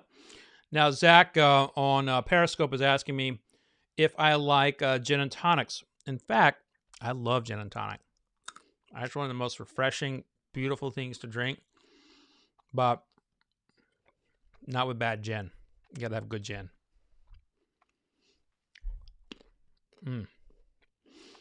Almonds are hitting the spot. I'm feeling good. I know this is the fourth quarter. We're here. I know that my mid palate is not as strong as it was in the beginning.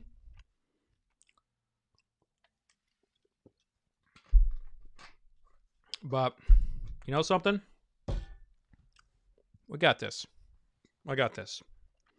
So, what we have here is we have a taste-off between 7, 21, 15, 18, 3, and 25.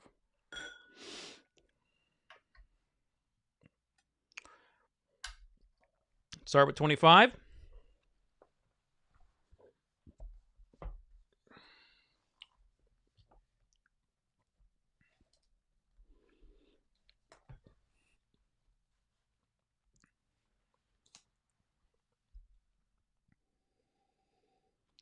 I mean, there's just something beautiful about this aromatic property here. I mean, it's just a straight up caramel bomb, beautiful in every way, vanilla. It's taking you down like you're going into a French bakery. All kinds of beautiful, like sugary goodness just coming right out of glass 25. Oh, man. I love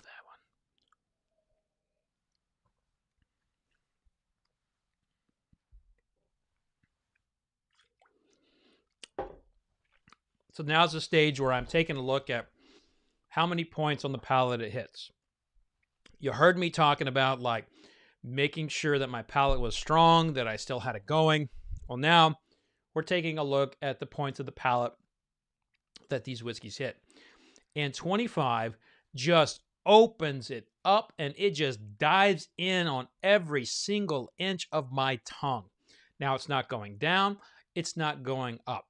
It is really focusing on the mouthfeel, just all on that strip of the tongue. And it is wonderful. Absolutely wonderful. So 25, I'm going to keep it in the running. I think this is a very good bourbon. Whatever this is, I'm probably going to buy a bunch more of it tomorrow. And some extra notes that I got in here. Vanilla ice cream.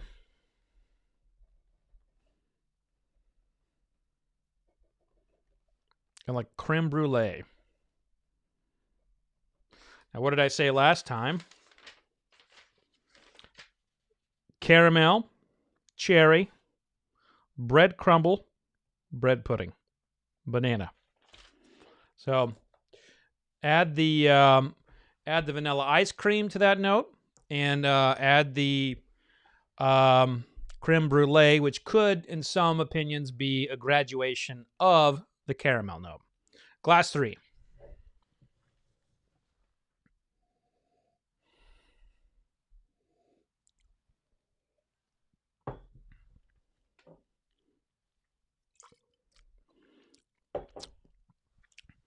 Glass 3 is also taking a very, tongue-forward approach to my palate. It is, it's layering the sides of my palate quite a bit more than 25 was.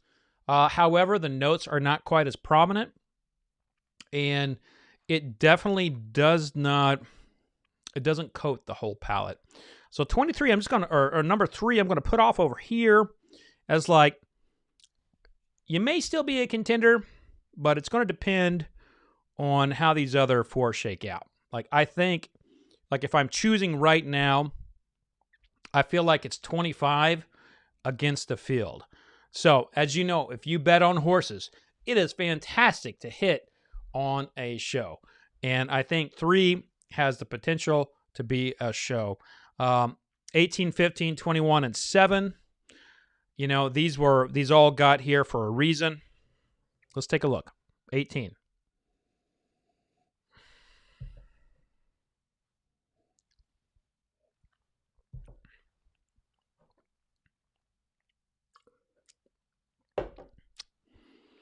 I like 18 over 3. I'm not saying that 18 has a shot against 25. But I mean, it is, it's really focused on the tip of the palate, and it gives you a lot of really nice vanilla notes. Let's see what I said at the top.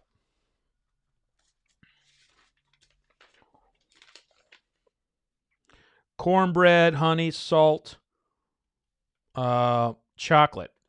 So now I'm getting vanilla. I also said cantaloupe.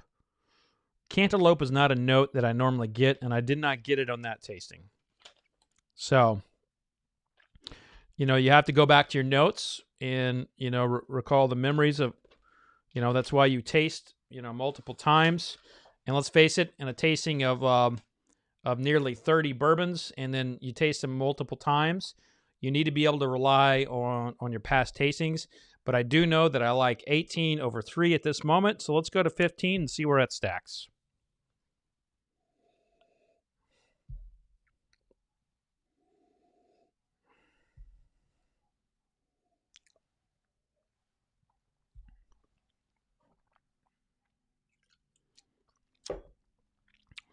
I like 3 over 15.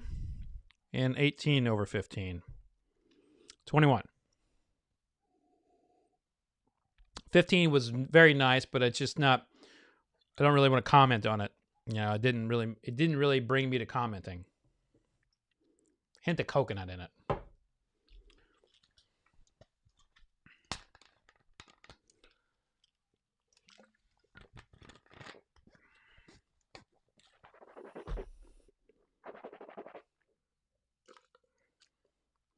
$21.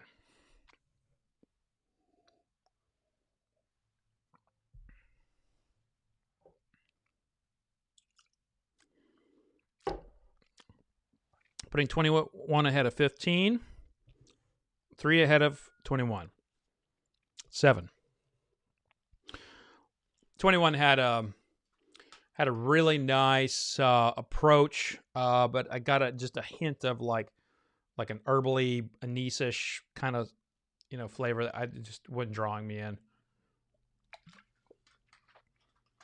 And again, at this stage, you've been tasting so much. I've tasted more than, you know, if you count the multiple times I've tasted, I'm getting up there toward like 40, 45. And the whole thing is like, what can I taste like right now? And what can I, and you focus on like where it's hitting on the palate. You know, I did my little test with the crackers and we saw that I was a little deficient in the mid palate. And so I'm going with whiskeys that are kind of touching all points of my palate, and I'm pushing those forward. Now, is my palate fresh as it was in the beginning? Absolutely not. But just like a football player or a baseball player or someone who, you know, exerts himself athletically, you know, the tongue is you know, an organ of sorts. It's not like, I mean, I'd rather be playing football, to be honest with you. If I could play football and baseball, if I could have picked a sport, I would have been a pitcher. I would have been a pitcher. Yeah. But anyway, you get fatigue, you get worn out. Your palate is not as strong as it was in the beginning, but you know what to look for at this stage, and that's why, like, people who drink for a living, people who taste for a living, you know, that's why they're, you know, they continuously pick whiskeys that other people like, is because that you still know how to taste at this stage. How I taste at this stage is very, very different than how I taste at the very beginning. So what I'm looking for now, as I stated, I'm seeing how many points on the tongue it's hitting. So glass 7.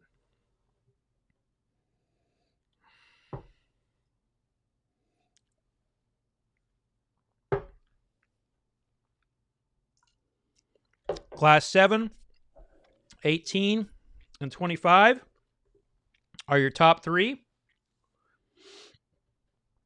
And I am going to take a moment to look at some questions.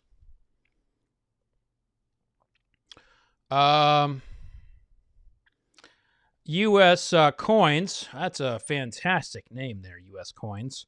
I hope you got that name at birth. Everything tastes the same or better than the last. Nah, not true. Not true. You got to know what you're looking for. You got to know how to taste. U.S. Coins also says I am wasted. I am not wasted, U.S. Coins. But thank you for asking. Scott Soul asks, will there be a members only tonight? Tonight there will not be a members only. I think you know why. Let's see, what else do we have? Thank you, Jeff, saying I'm a champ tonight. I appreciate it. DC says the tongue is an organ. Yes, it is. It is an organ. Absolutely. Christopher Nelson says pitcher is not a sport. Number 26. Oh, that I maybe a position in a sport is what I meant to say, but that's funny. Did I say if I was going to play a sport, I'd play a pitcher? Well, I meant if I was going to be somebody in a sport, I would be a pitcher, because pitchers are awesome. Adam says he came in late. Is Larceny in the mix? You know what? I do not know. Here we go. So it looks like we got a bunch of just random questions coming in here. Appreciate it, Chris Nelson, saying I'm doing great. I'm just going for it. I'm going for it. Let's see here. I think we're going to nail it down here. So let's go to the top 3.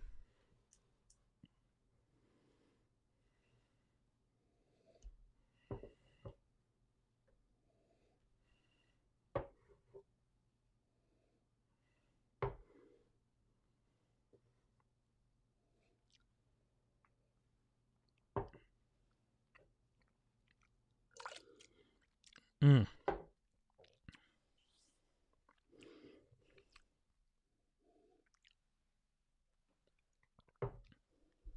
Mm.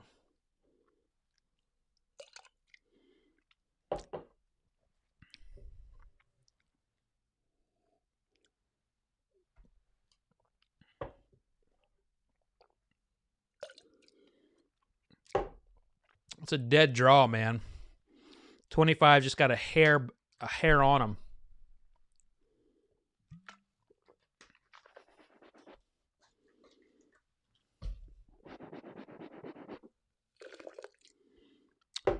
's got a hair on them.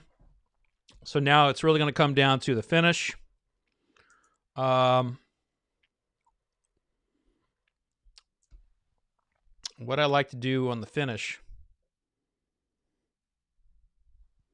is I like to do a little bit of a I'm going to taste. Swallow.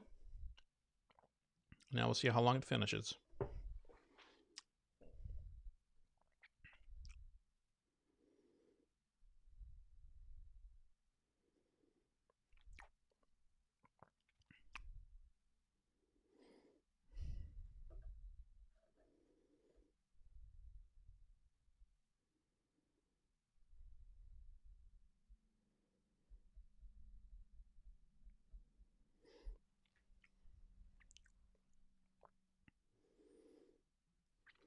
All right, so glass 7 has a 33-second long finish. I'll take that note down.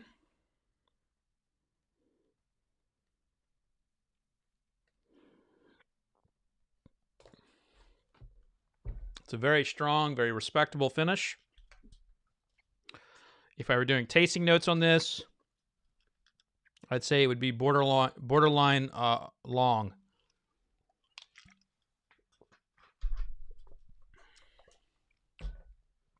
So glass 18.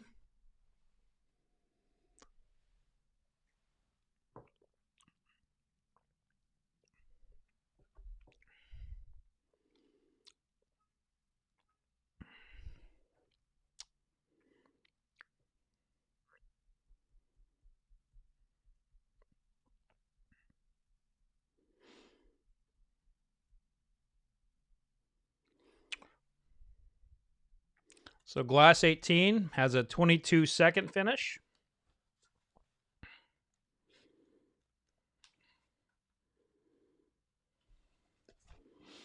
So that means glass 7 is going to be ahead of 18.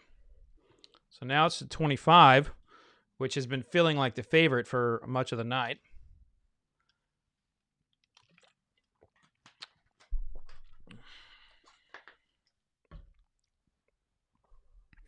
So to glass, 25.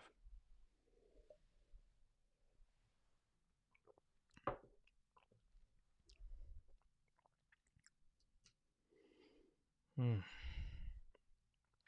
know what? I'm just going to call it. I like the way 25 feels. I like the way 25 hits. It's still finishing. I just like everything about 25. So 25 is going to be my winner. So how about it for 25? I like the way 25 tastes. I like the way 25 feels. I like the way it finishes. But most importantly, I like how it tastes. And when you get into these deep tastings like this, when there's a lot of things to be tasted and you can still taste it as its original profile, you know you've got a really, really, really good to great bourbon. And that's what we have here. And I'm going to go ahead and I'm going to clear out some room. I'm going to clear some bottles out here. And I'm going to gradually move my computer over here so I can, write out what the top 6 are. And then, if you all will bear with me, I will list out the other winners, or the rest of the rankings. So, move that guy there. Put that in here. But I do have to make some room. The fact is I had this all up for display, but these were all the bourbons that I actually, poured. And I hope you've had a good time tonight. I hope you're not just, wanting to see the result and you learn something, and that hopefully, you can apply this in your own tastings. I hope I was able to show you a technique or something that you like, or maybe you don't like. You want to go in an opposite direction. But that's the whole point of everything that I'm doing.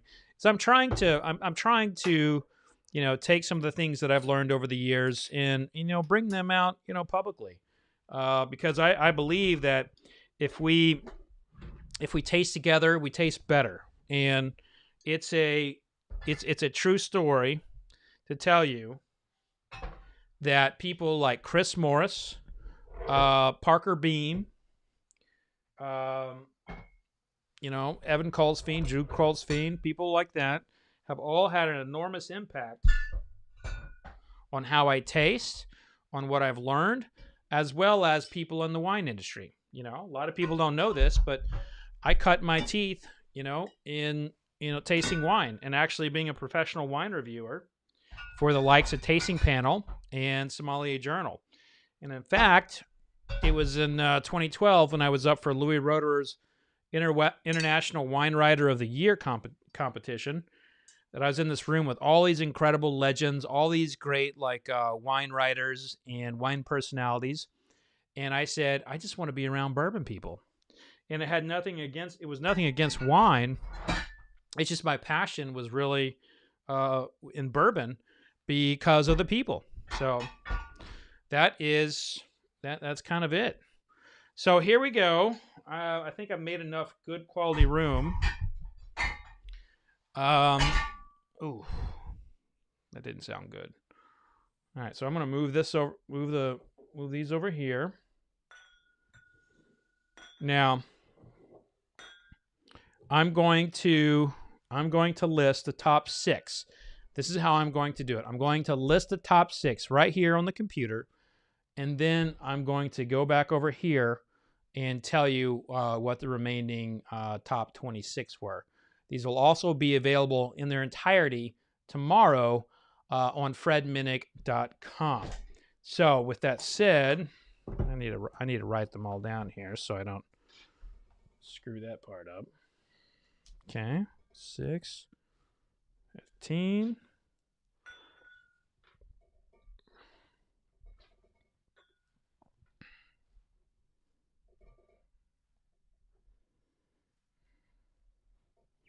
And by the way, the way this went is just like pretty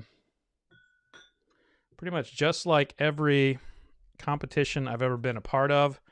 You kind of go and you go and you go, and then you have one that you really like, and it kind of stays with you.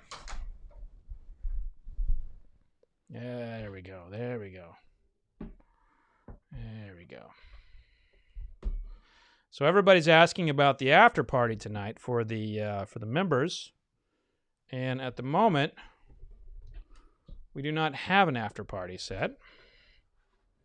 Why is that? Well, I've tasted 26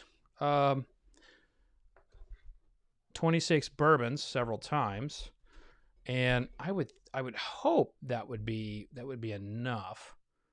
Yeah, maybe Maybe if you guys want to have like a non-consumption, if you want to have a non-consumption after party where I'm just drinking soda water, if you can live with that, I'll do that. I'm down with that.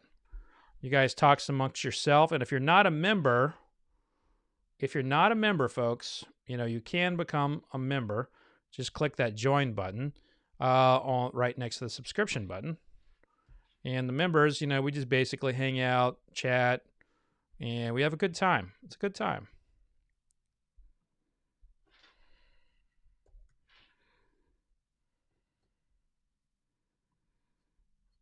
I will not be dancing in the after party. You guys wanting to see me dance, you have issues. You have issues. There we go. Number 3.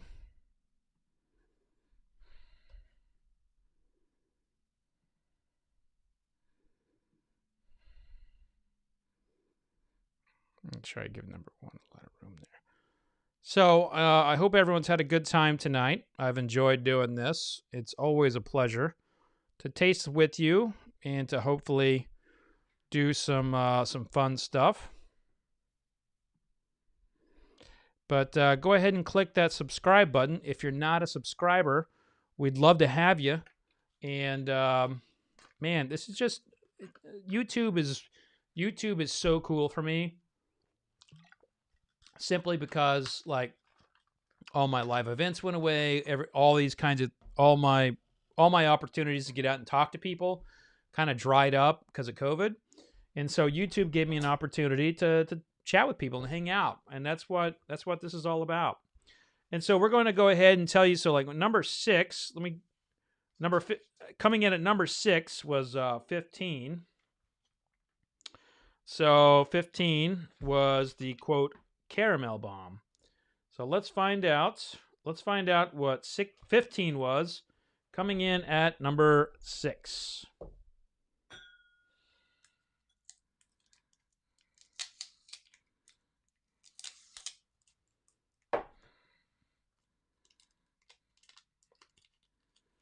Oh boy. Number 6.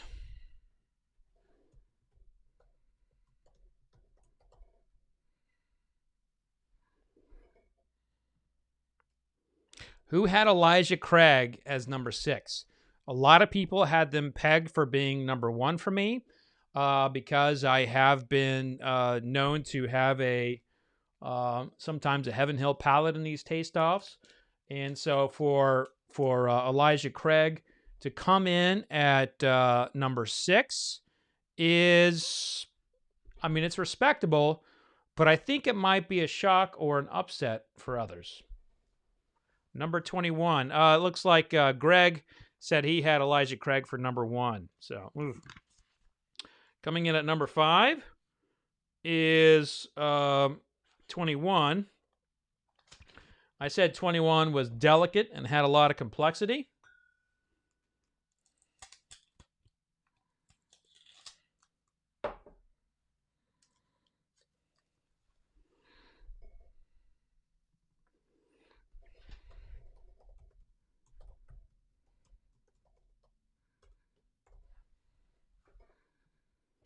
Rebell Yell 100 proof coming in at number 5. At number 5, Rebell Yell 100 proof, which the irony is that is also a Heaven Hill distillate and whiskey just bottled by Luxco. So at number 5, Rebell Yell 100 proof. At number 3. Let's see what I said about number 3.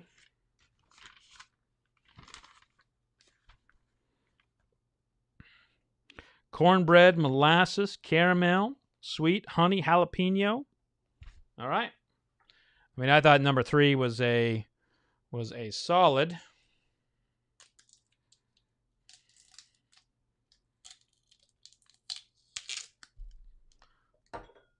Number 3 was I thought when I first tasted number 3, I knew it was a contender, Oh, so coming in at number 4 is another Heaven Hill product.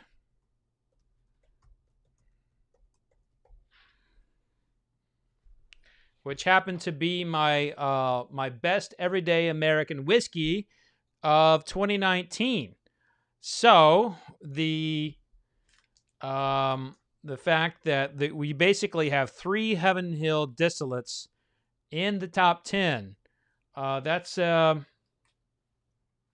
don't know if that's saying something about the distiller or me, but there you go. Evan Williams, Bottled and Bond, at number 3. So let's go to 18, or number 4.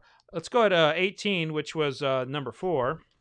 Brett Marquardt says, that was my number 1 for you. So 18 was cornbread, salt, chocolate, honey, cantaloupe. And again, I don't get cantaloupe in a lot of whiskeys.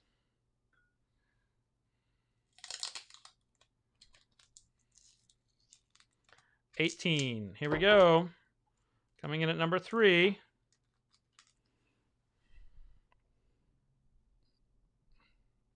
This is a new product on the market. And very strong. Old Tub. Old Tub was number 18. Yeah. I'd buy the shit out of that. In fact, I have. I've bought 3 bottles already.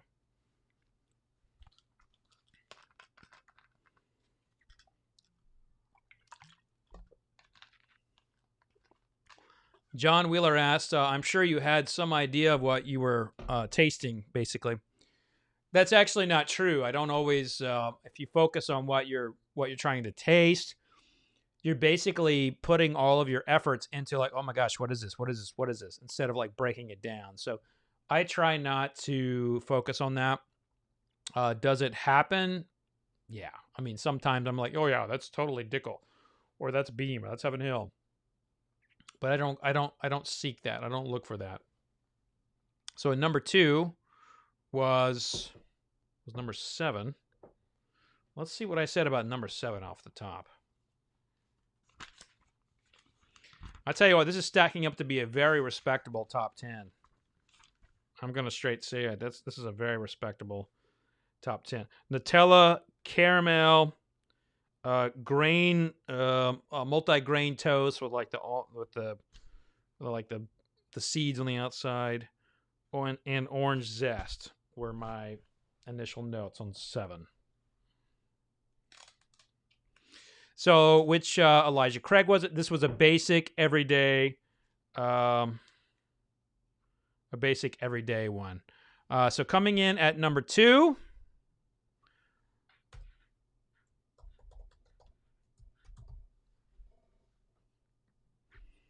Fighting Cock, which is another Heaven Hill product. So Heaven Hill has, their distillers have 4 of my top 10. That's a big win, man. That's a big win. But 25 was just straight up money.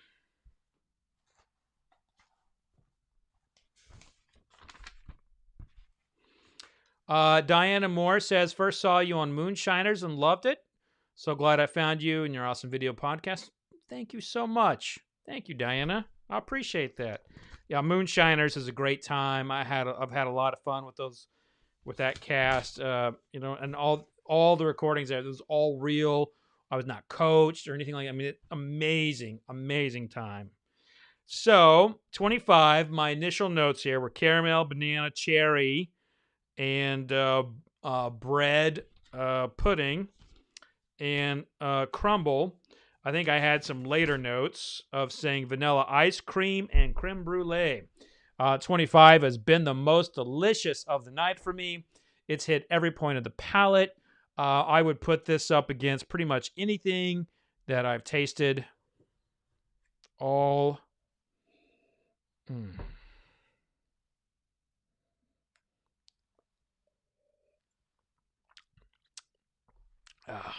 That's so freaking good. So coming in at number 1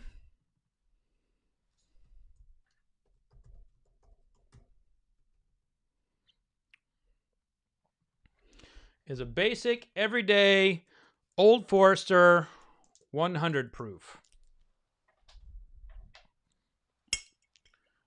This right here. Absolutely delicious. This was bought from a retailer here in Louisville called Liquor Barn. All of these were bought at a liquor store here in town, and this is my top 6. My top 6. So I am happy to break down the rest, but I mean, guys, we've been live streaming here for 2 hours and 15 minutes. 2 hours and 15 minutes. That's a long time, and I'm about to pour a little bit more here of that. Really, really good. Really, really good. So people want to know what 13 and 14 were. I really, really, really trashed on those. So, I guess if you all can allow me this grace, what I would like to do, I was so low on 13 and 14. I feel like I owe it to you to show you what those were, and I will. I'll do that right here. But if you will allow me to take a break and actually collect myself a little bit after that, what I would like to do is I would like to, just kind of like punch that all in and as a blog post, or, just give me a few minutes to do these, to record them and to write them down in my notebook and then come back. So what I'm going to do right now is I'm going to tell you what 13 and 14 are, and then I'm going to take a few minutes to basically notate the rest of them, but I'm going to verbalize them to you versus writing them down. But I'm going to tell you what 13 and 14 are. Okay? Give me 1 second.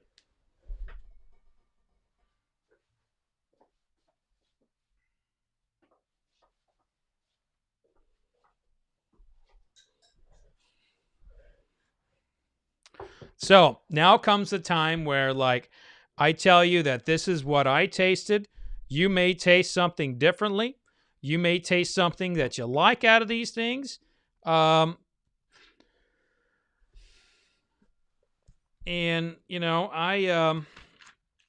I'm just one taster, and you may have a different opinion. You may find yourself, let's see here. 26. You may find yourself liking the things that I do not like, and you may find yourself not liking the things I do like.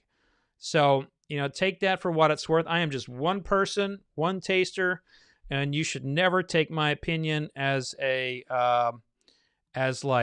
absolute. You need to go out on your own, and you need to taste these things, whether it's good or bad. I mean, and I do these things. I'm out there, putting myself out there like this because I have nothing to hide. I'm not afraid. Like, this is what I think. This is what I like. This is what I don't like.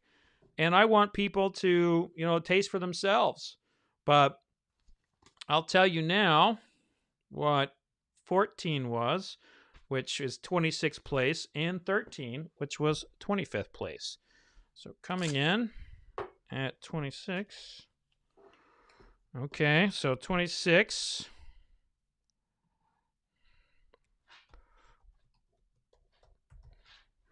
And I did not know what I was tasting, but it's something that I've tasted before and did not like.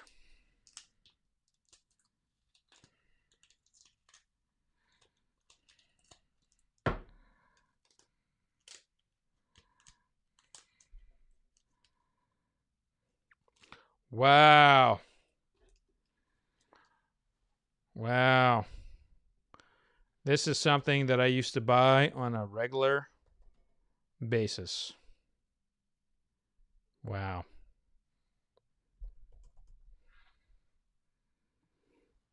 So coming in at 25th was Four Roses. Yell label. So I think that was a good summary. Unbelievable.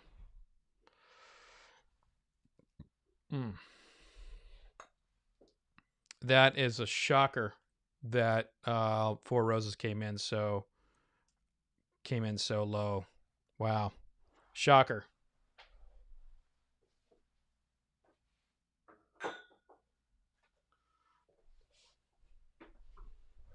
But that is why I taste. That's why we taste. You know, I mean, tonight was definitely not their night. And look, man, I call it like I see it. I say exactly what I think. So, and Four Roses tonight, that glass, that bottle was not solid. It was not solid. That was not good. And it was their yellow label. So here's what I'm going to do, folks. If you would like to see the results of the rest of them, join the members only community, and I'll be reading them off immediately. Just click join, and it starts at $1.99. Otherwise, they're going to be up on a blog post tomorrow. But I've got, I'm 2 hours and 20 minutes into this thing, and I really do want to. I want to kind of take the ascot off and just kind of relax a little bit, and that's what I do in the members only community. And so, if you would like to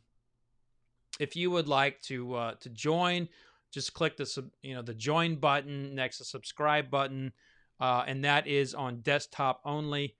Unfortunately, I don't know how to get you there on an iPad or something like that. But I just want to say thank you all so much for joining.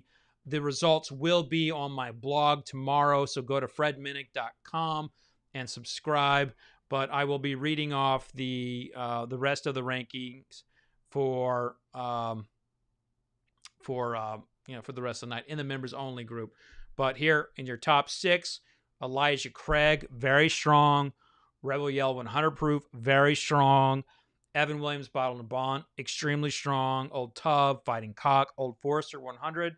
So huge kudos to Old Forester. Just absolutely fantastic. So Old Forester 100. Congratulations to you guys. Wonderful. So I will be reading off the rest of the results in the members only community. They will be published tomorrow on my blog. Thank you all so much for joining. Thanks for hanging out with me. Go ahead and click that subscribe button if you want to hang out further.